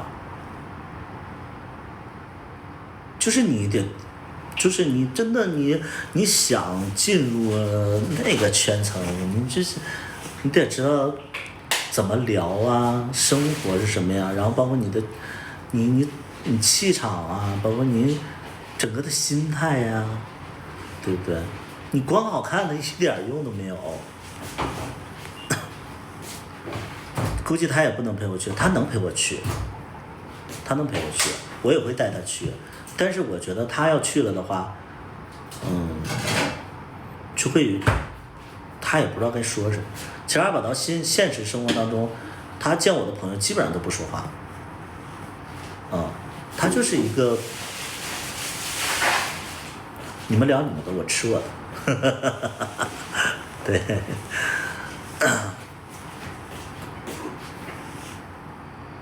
长相在影视圈重要啊。谁告诉你长相在影视圈重要的？谁告诉你的？影视圈你知道是什么吗？啊，你知道影视圈是什么吗？我就这么说啊，杨幂我都能看，就是我没见过她，我也不知道她私底下生活是什么样，但我觉得杨幂一定是情商很高的人，她一定喝酒，他在一些饭局上，他一定会为自己争取角色。你光他妈有长相，完了你说话他妈半拉客气的得罪人，你能进这个圈吗？啊，你能进这个圈吗？影视圈长得好看的太重要。野猪佩奇，你一定长得丑。野猪佩奇，我觉得你一定长得丑。为什么呢？因为你把长相看得很重要。你可能觉得你不成功是因为长相。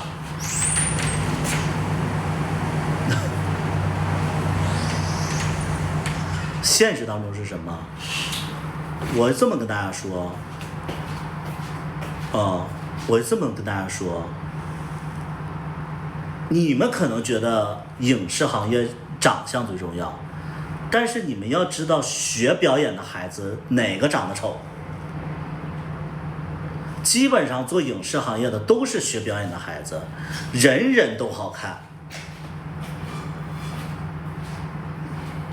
所以你的理解能力是因为你在你的普罗大众，你在你的这个平民老百姓的生活，你觉得演员一定要好看。但实际上演员这个行业，所有学表演的孩子都好看。这个时候我跟你说完这个东西，你还觉得长相重要吗？你觉得长相重要吗？因为长得好看是基础了。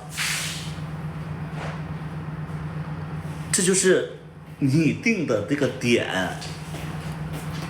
啊，你定的点，因为你没接触过这个行业，所以你觉得好看，一定要好看。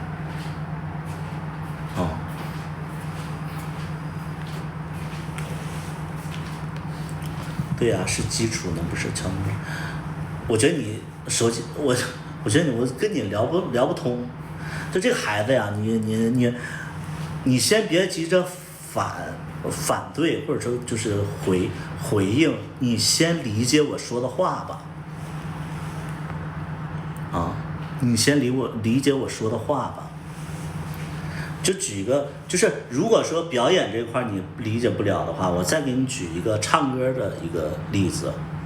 很多人觉得一个歌手唱功很重要，唱功是基础，其实不是。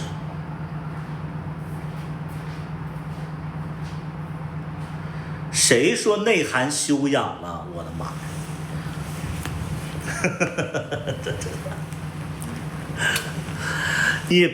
你别瞎理解了，我觉得你压根我都不懂什么是内涵修养，谁说内涵修养了呀？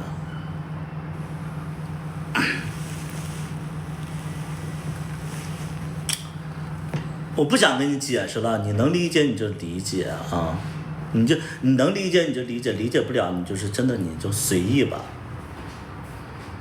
你就随意吧，你就随意啊。就这个野猪佩奇，你随意吧。其实演员真的，我还是这么跟大家说，你们看重的点是因为你们没有，但其实这个圈子其实一直看重的不是长相，一直都不是长相。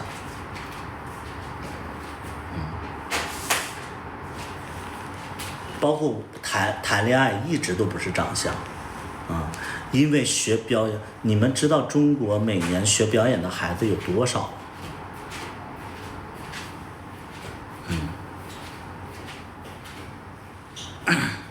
就你们知道学表演的孩子有多少吗？基本上能出来的，不是那些标准的好看的人，是那些长相有基点的人。而且演技比较好的人，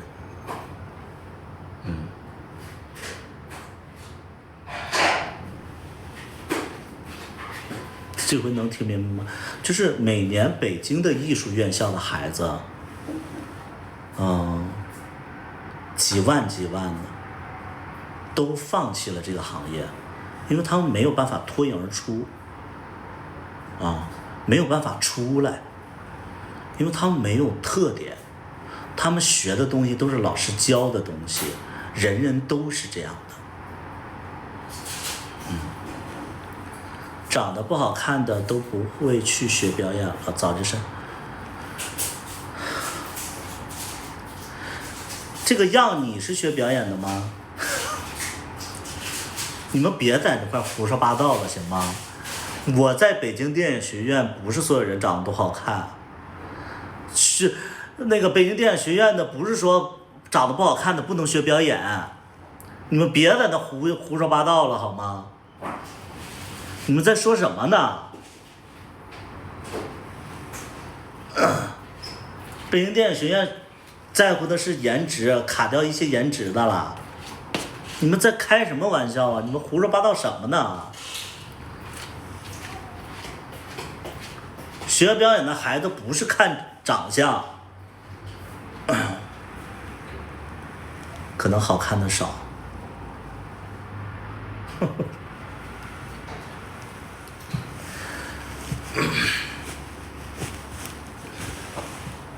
加油吧你们！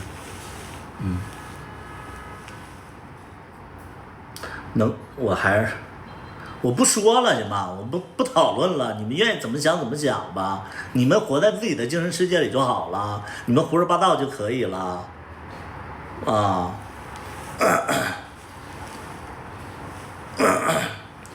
就你们不是这个行业的人，完了你们按照自己的理解就行了啊。别犟吧了啊！你们说啥是啥吧，啊！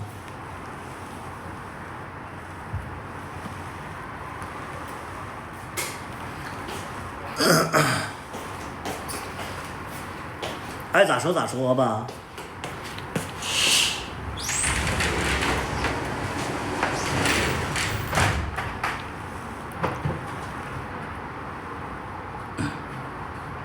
只能说标准不一样吧。而我看，别跟他们讲了，他们都迷糊了，他们就不懂嘛。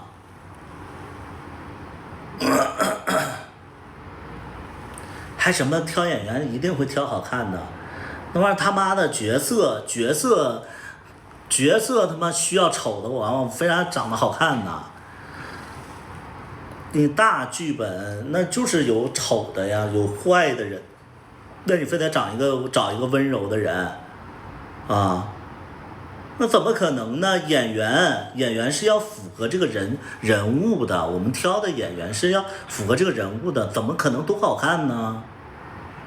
你就仔细看看这些剧里边哪有都好看的呀？那有的长得丑的呀，有的粗犷的，有的那个温柔的，有的他妈。纤细的，有的他妈那个女汉子，不都各种各样的类型吗？说什么呢？都在那块儿，演员是为了角色去服务的，怎么是他好看呢？因为你们只关注好看的，因为你们只看好看的，你们在乎好看的。演员从来就我挑演员，或者说任何导演挑演员只挑合适的，不是挑好看的，都他妈好看的，谁当主角啊？谁当配角啊？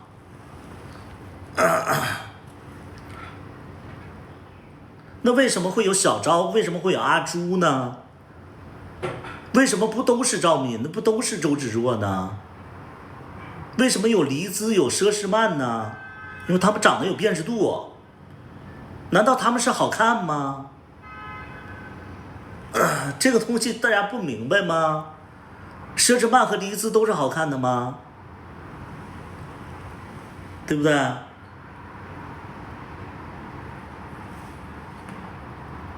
这东西有什么讲不明白的呀？你刚才说的那些还不好看呢，所以你在乎的是好看的，你就觉得他们已经很好看了呀。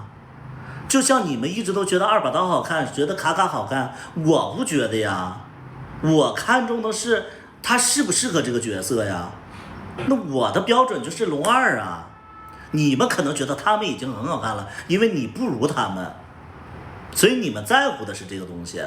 但我们导演在乎的不是说大家都要好看，是要有辨识度，他适合这个角色。你就是觉得卡卡和二把刀已经很好看了，那我没招啊，因为你生活当中没有好看的人呐。就像你觉得黎姿已经很好看了，你没招啊，我没招啊，这个东西啊，因为你长得巨丑无比，你觉得但凡比你好看的都是好看，那怎么办呢？对不对？那这个东西标准在哪儿啊？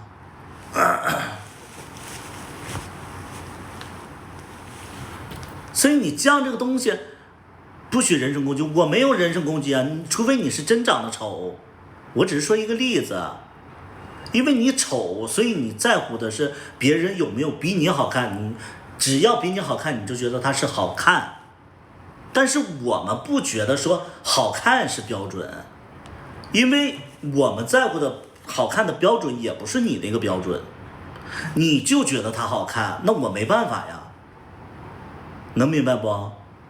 还不许人身攻击，我哪一句人身攻击了？我只是在说这个例子，我也不知道你长什么德行，对不对？非常莫名其妙，就说我们他妈都挑好看的，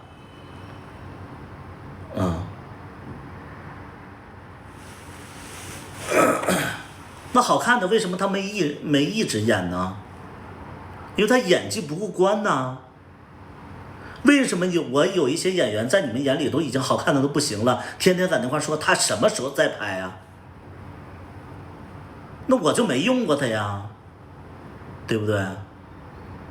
因为他达不到我的标准呢，在你们眼里他是好看的，在我眼里他是很一般的人呢，能明白不？我们既然你觉得他好看，所以你觉得是我挑的好看的演员，但我觉得他一般，我之所以不选择他，也不是因为他一般我才不选的，是因为他演技差，他驾驭不了。为什么一定要说我们一定长好看的呢？是不是你觉得他好看，所以就觉得我们长好看的呀？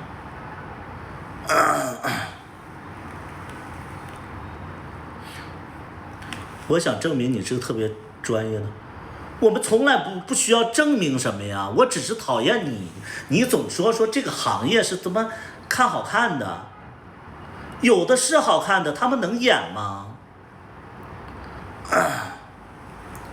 那么多好看的都演戏了吗？演完了不被群嘲了吗？没有人看了呀。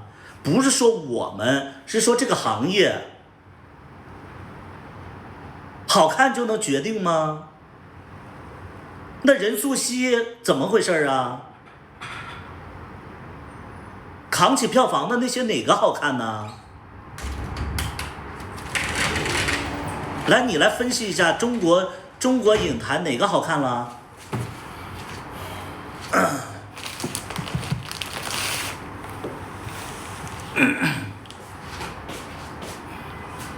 赵一飞和赵丽颖和刘亦菲哪个扛起票房了？我们不说票房的吗？你觉得易烊千玺好看，还是吴京好看，还是那个叫什么？沈腾好看呢？黄渤好看呢？徐峥好看呢？扛起票房的是谁呀？那你非得叫那个逼事儿，对不对？你非得觉得他妈那个什么颜值更重要，那票房他扛不起来呀。你要像这样，你给我扛票房，你试试啊，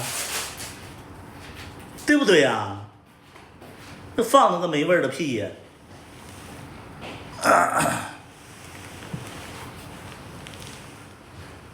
非得他妈说好看的重要，好看的重要。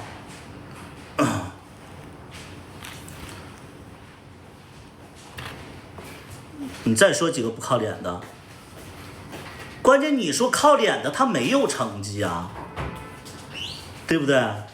你们天天说他妈那个雷佳音好看，但是雷佳音在我眼里不好看呢，在别人导演里不好看呢。因为你们是同性恋标准，你们天天说刀郎唱功好，对不对？那是唱功好吗？那是符合你们的审美而已，不要把所有人的审美跟你们的审美混为一谈，能明白不？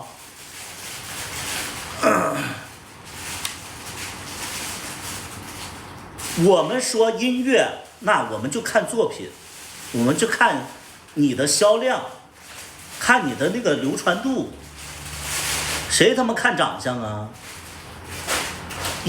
说电影，我们看的是演技，没有人看长相，对不对？还非得他妈犟这个逼事儿，好看有个屁用啊！你没有那个本事，你就算给你推到那个位置，你也不行。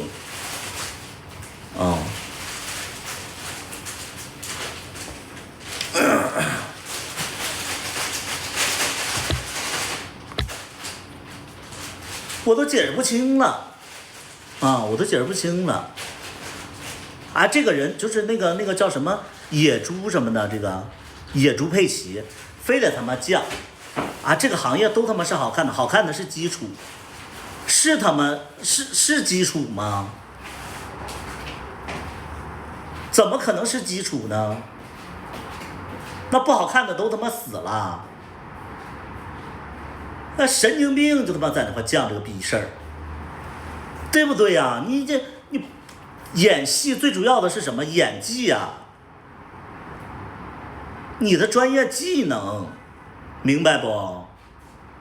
跟丑好看有什么关系啊？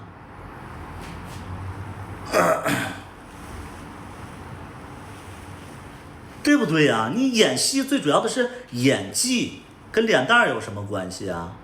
你说的那是明星，跟演员没关系。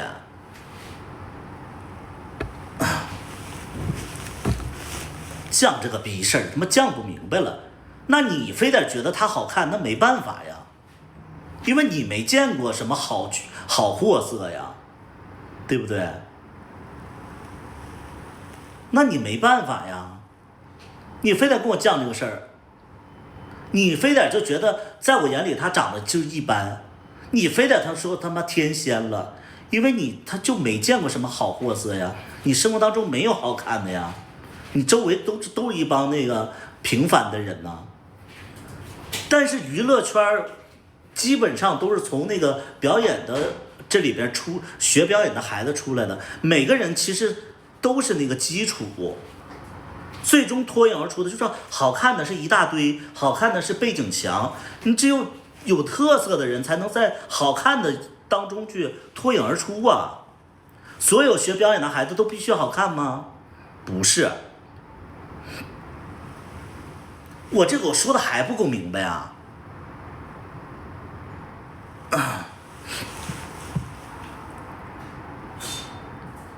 我都愁死了，我都。这句话哪儿不明白啊？表演学院、表演艺术学校基本上都是好看的，但是有一些不好看的。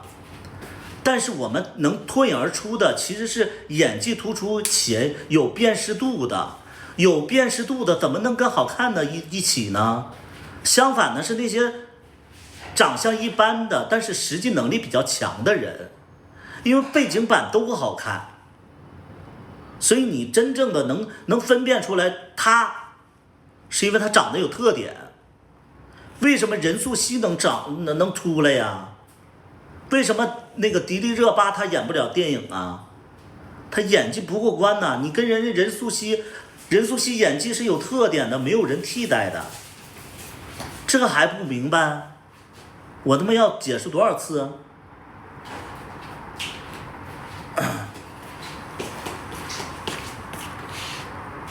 都服了都费劲。别跟他们争了。不是，他们非得说演员一定要好看。还说好看是基础，正因为好看的人太多了，所以就是好看，其实在演员当中是一个非常廉价的东西。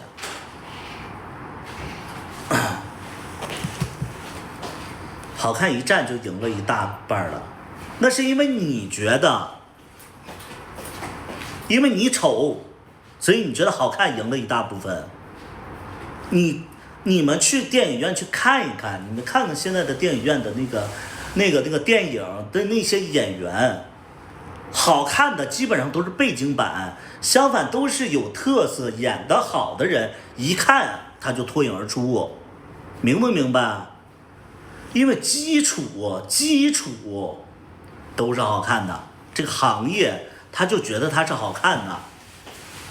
如果说吃大米，就是吃那个，就是如果说就是那个电影它是炒菜加米饭，群演其实就是米饭，但这些米饭其实已经太多了，你非得觉得米饭很重要，那我也没办法，对不对？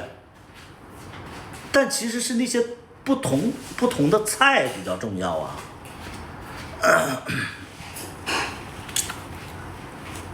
就是这个行业不缺不缺好看的，因为全都是好看的。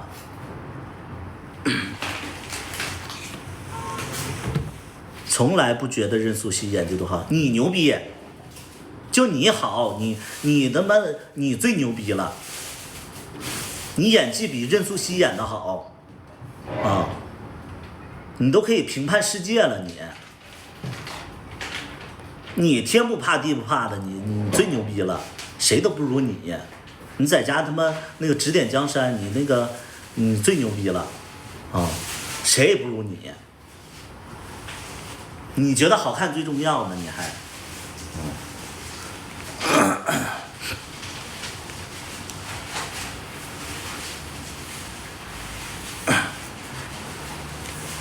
任素汐唱歌好，你都没出过歌，完了你还评判人家唱好不好？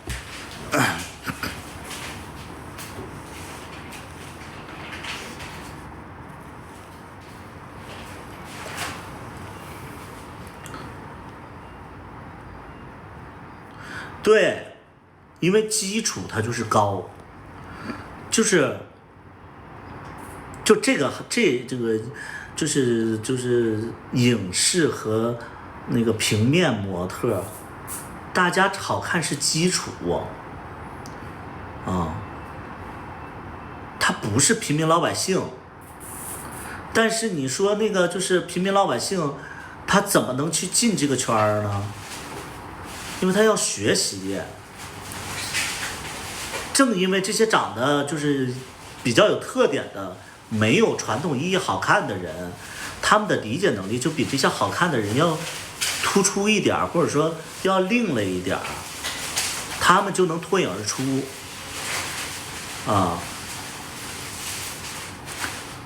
就好比呢，就是说一大帮长得白的人你们会觉得说你们会觉得说那个粉底就是那个粉底 model， 就是一些平面模特，然后他们要试粉底，你们会觉得一个这种 model 必须得白才会被用，但其实是那些皮肤一般的人更有说服力，因为你本身你就很白了呀。那你抹这个粉底，你是就没多大用处，你不突出嘛？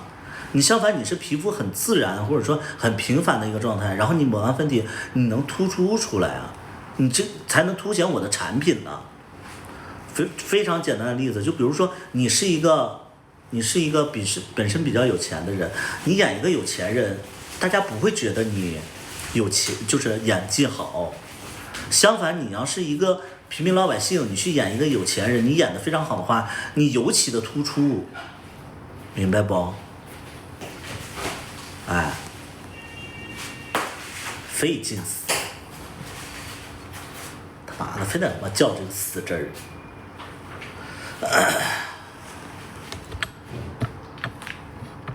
喜欢大叔的关注，我这里没有喜欢大叔的，看我都是因为喜欢小正太。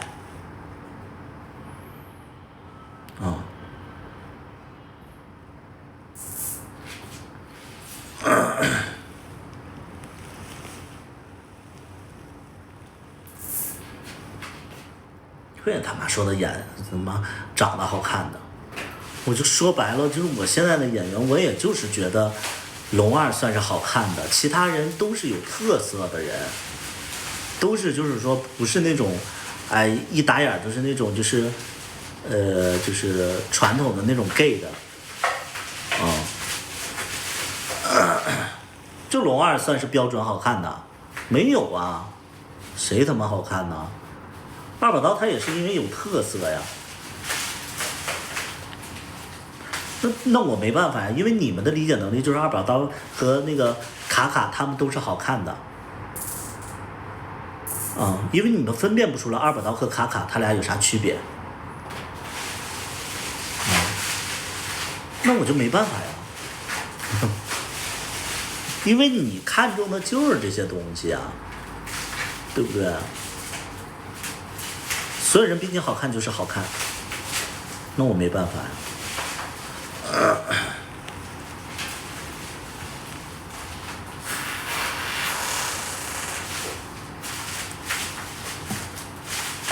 还他妈那个傻嘚儿居然说我是为了凸显出我是一个特别的导演，那个傻嘚儿你怎么那么傻嘚儿呢你？主播觉得自己是好看还是有特色？我当然是有特色的呀。这么多主播，谁他妈我有个性啊？那些主播多假呀，在那块儿就是微笑，哈哈哈。欢迎大家，主播没对象，主播没吃呢，就是主播看感觉。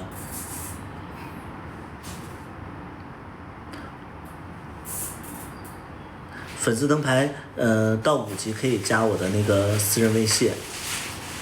大家有票走一走，你就整着这死出。我他妈要是这样的话，你们来看我吗？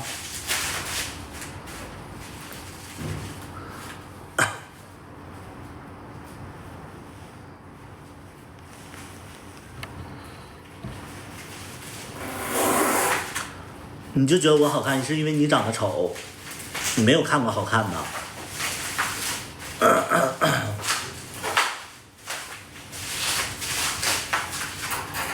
这有钱人也是这样，你们觉得说，哎呀，这个我已经更好看了，这个有钱人怎么不喜欢我？其实是因为人有钱人看的好看的太多了，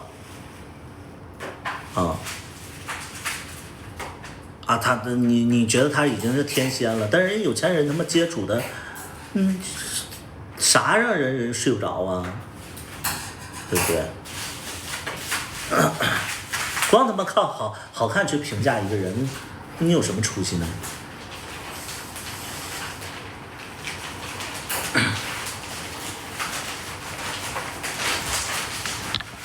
这个好看那个好看的，哎他那个什么时候让那个卡卡回归啊？好喜欢店长啊！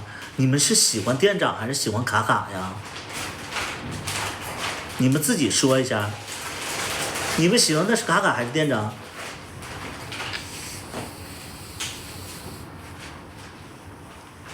还是你喜欢的是眼界？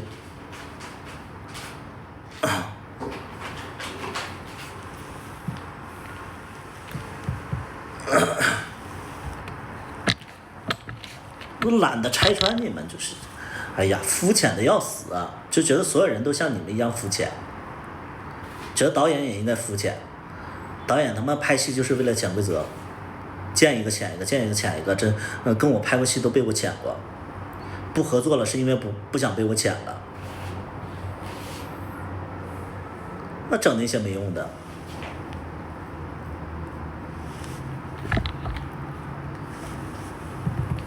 标准都不一样，你这凭什么以你的标准来衡量我呢？low 死了，那好看的太多了吧？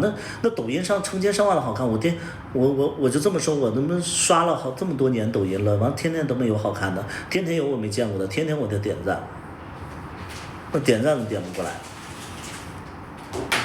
对不对？我点赞不是因为他，我想睡人家。我点赞是因为它好看，对不对？我睡得过来吗？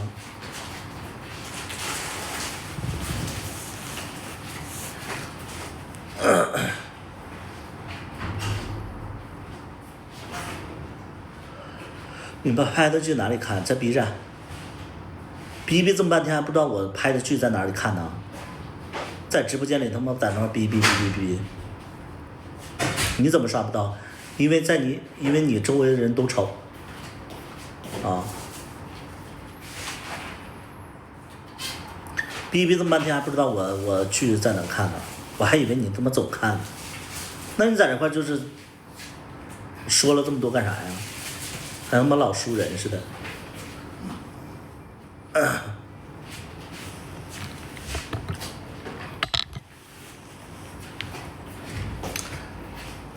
在直播间看。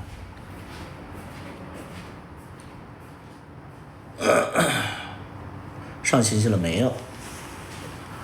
还是那个最新的还是绿豆。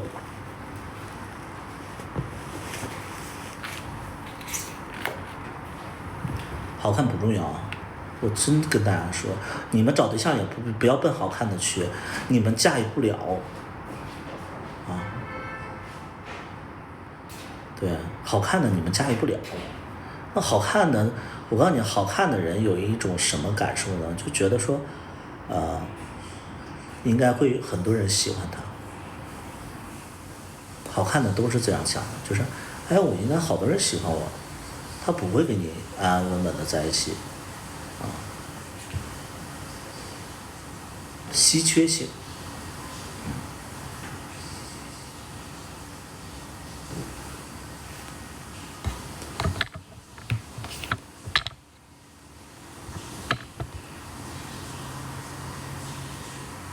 对，演戏也是这样，好看的不一定好看真的不一定会演戏。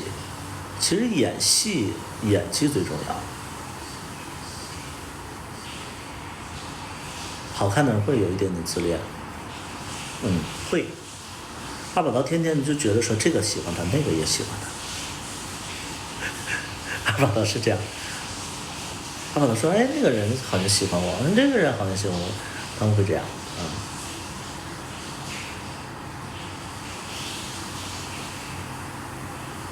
没有意义。其实，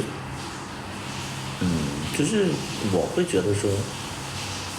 你到啥时候你得有本事啊，对不对？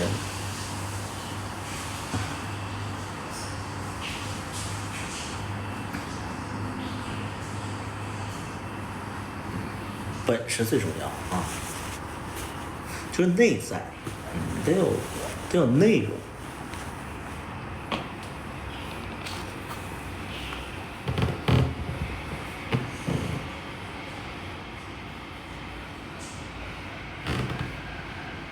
说实在的，就我剧里边，我觉得演技能排到，就是小嫖客啊，小嫖客你们知道吗？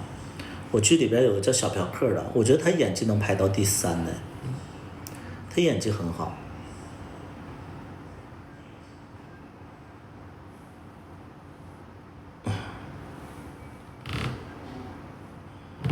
其实这样的演员很少。很有特点，第一是谁？第一个是那个龙二，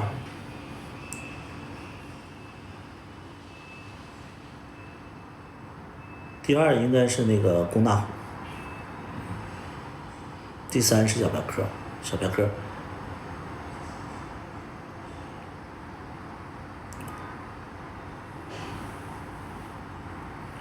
这小嫖客情商也很高。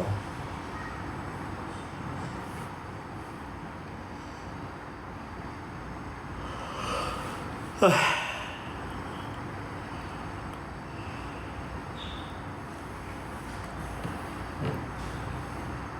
我剧里有一个演员，我不说是谁啊，我剧里有一个演员，有一次我去，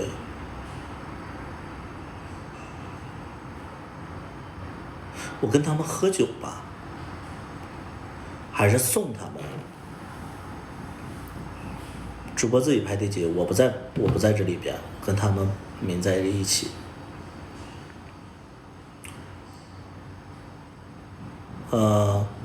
我当时好像是拍完戏，然后送俩演员，其中一个是阿赞，另外一个是另外一个演员。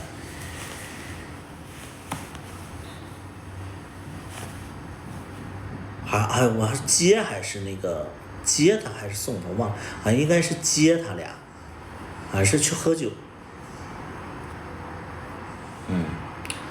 然后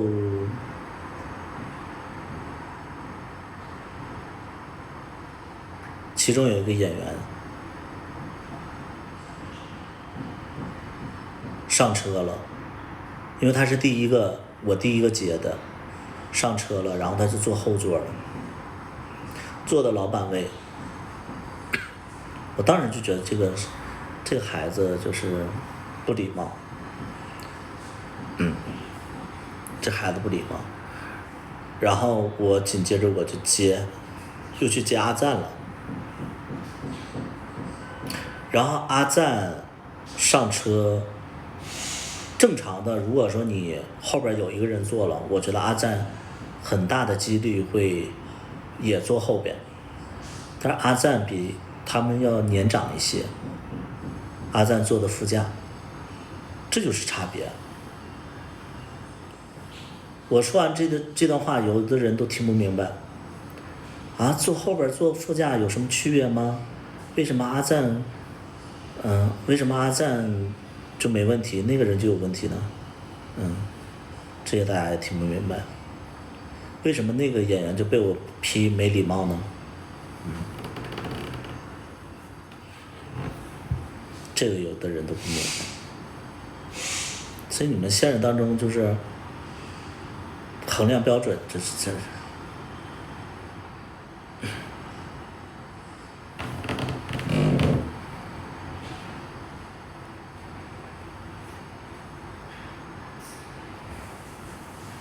很多人都不知道老板位是什么。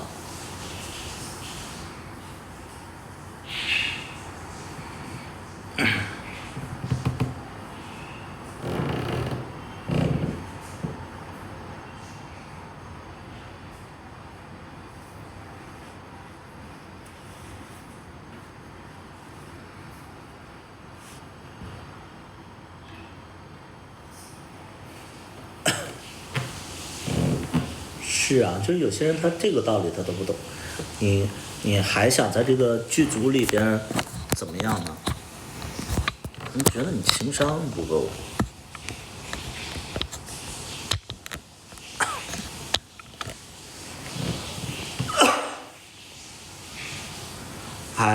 这个时候肯定也有人瞎说，哎，你们的世界事儿也太多了吧？不是我们的世界，是你巴结的世界。你巴结的那个社会那个世界就是这样的，你不了解你根本就进不去，你无形当中得罪人家了。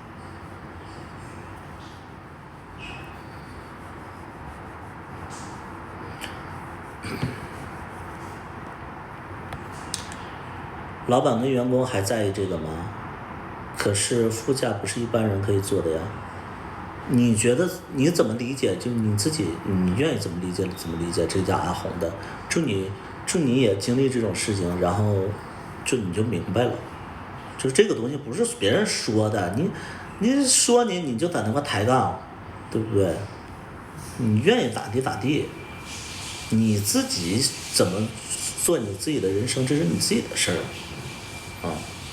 还什么老板跟员工还在这个吗？老板他妈跟员工，谁他妈是谁的员工，谁他妈是谁的老板呢？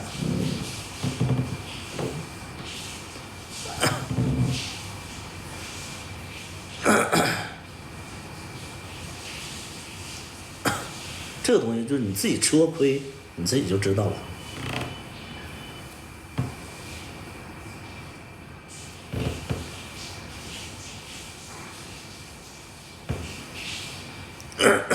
为什么有的人他能在，就是别人为什么你男朋友会带着别人去参加一些饭局，但不带你去呢？就因为你不懂这些，不懂这些规则，不懂这些，注意的事项。很简单，你出去你可能会得罪别人，你都不自知。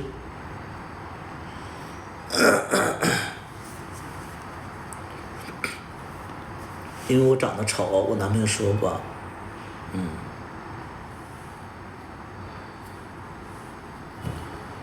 你男朋友说过，那你还不改变？健身去。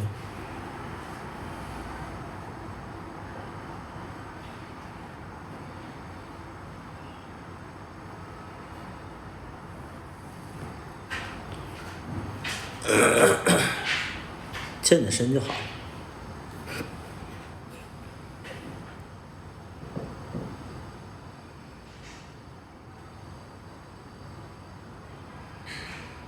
戳到底了。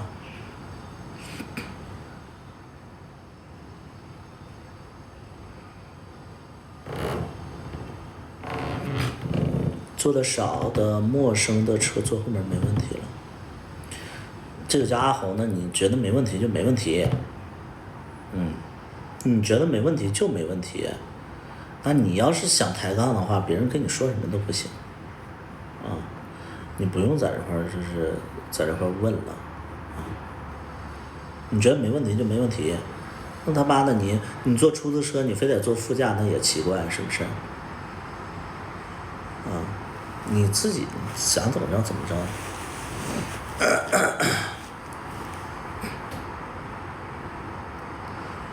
对，你要坐那个出租车的话，你坐副驾确实有点奇怪。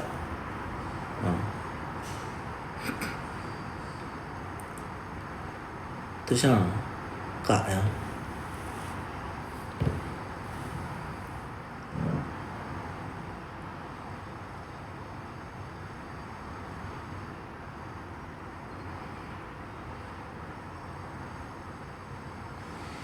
对，你坐出租没问题。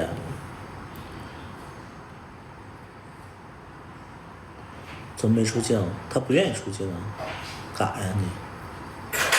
我吃饭的时候，就是比如说，我也会观察一点，就是有的人啊，就是你知道，就是有的时候就是那种饭局啊，大家喜欢互相敬酒嘛。但我特别讨厌一种人，就是别人没说完话，然后他开始动筷子，他俩先喝上了，真的有这种人。就正常的那种饭局啊，人都是要主宾要端起酒杯，然后大家一起喝一杯的，然后有的就是他妈的，有的人先喝上了，先造上了，这种人你就不会再带出来了，很缺心眼儿，你知道吧？这个是家教的问题，这不是说那个那啥了，这不是说那个什么酒桌文化了，这已经是家教的问题了。人家他妈主要的人都没动筷，完了你他妈动筷了，你把酒倒上了，你跟别人先喝上了，完了你俩在那块巨吵比，那你这真的没办法。我现实当中我碰到这种人，我就恨不得离远点儿，真的没有规矩。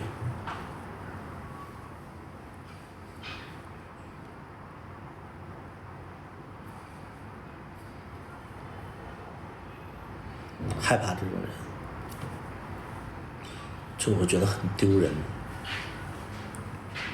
羞愧。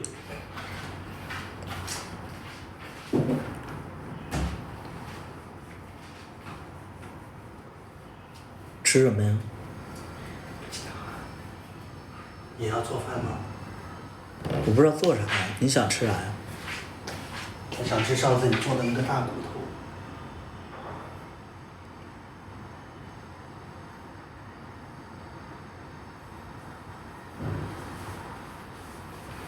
你可能会吃，你买吧。我吃虾也行。再买一份大骨头，然后再买一份虾。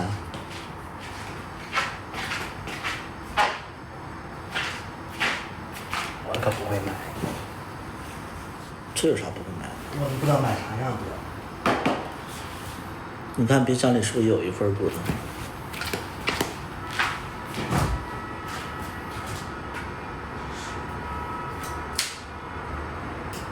有500克。500克应该，你觉得够你吃吗？几块啊？消费猪头骨。我这拆开看这个。拆吧。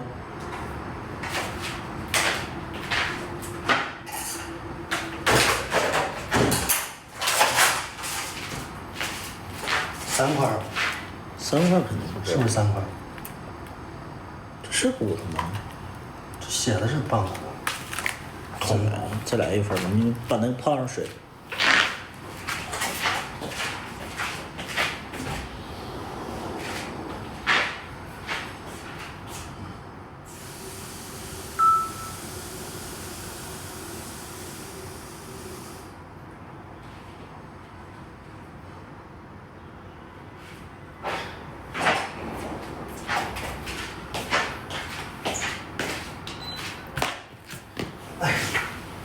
热死了。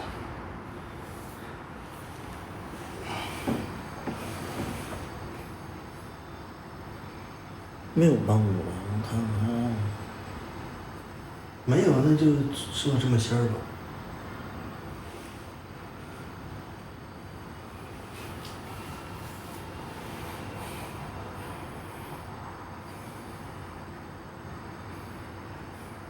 下午了都没有帮助了，我看看啊。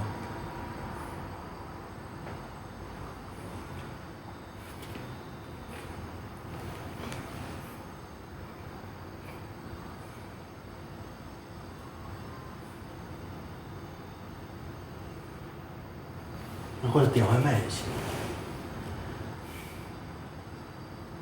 这样做。还不如自己做，自己做便宜。嗯。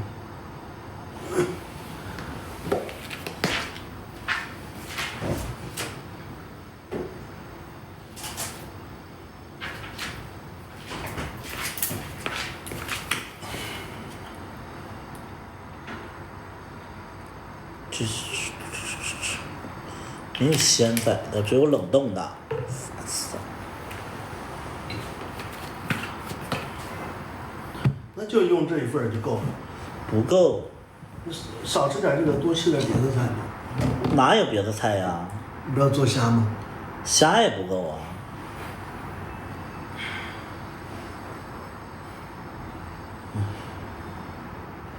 它没有鲜仔的，它都是冷冻的，冷冻的。上一次我还买了什么东西，然后冷冻的有一股味儿，不敢再尝试了。嗯，那就别买了。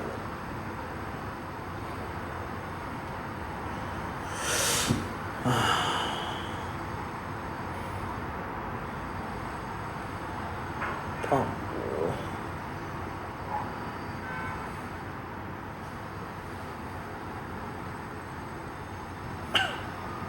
哎，这鲜仔。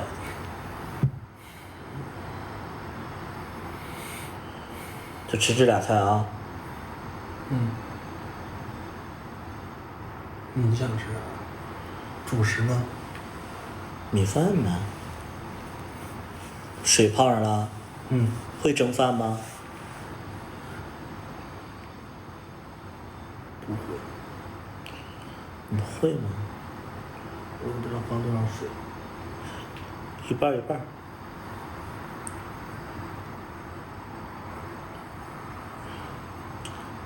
快去。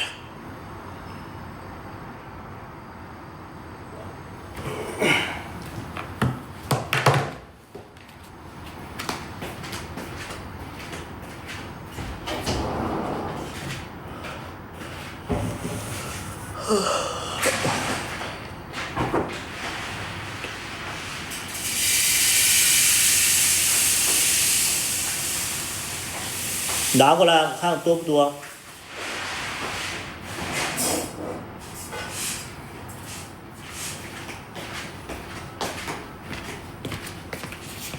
少，再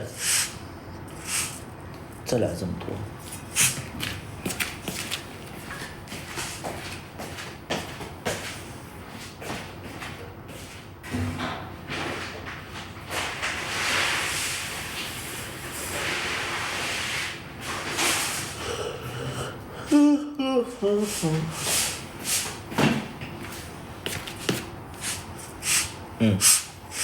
水是一半啊，你先拿手比量着它到你手哪儿，然后再加水到哪儿，把它铺平了。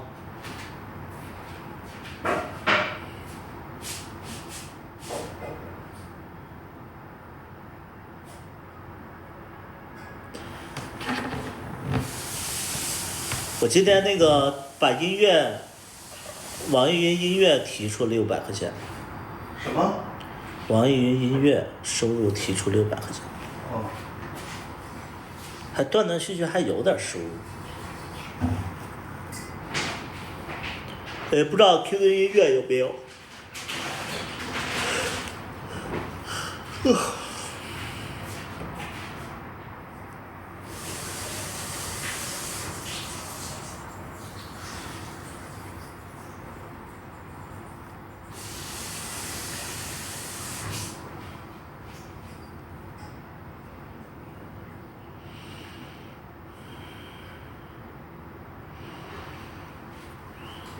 行了啊。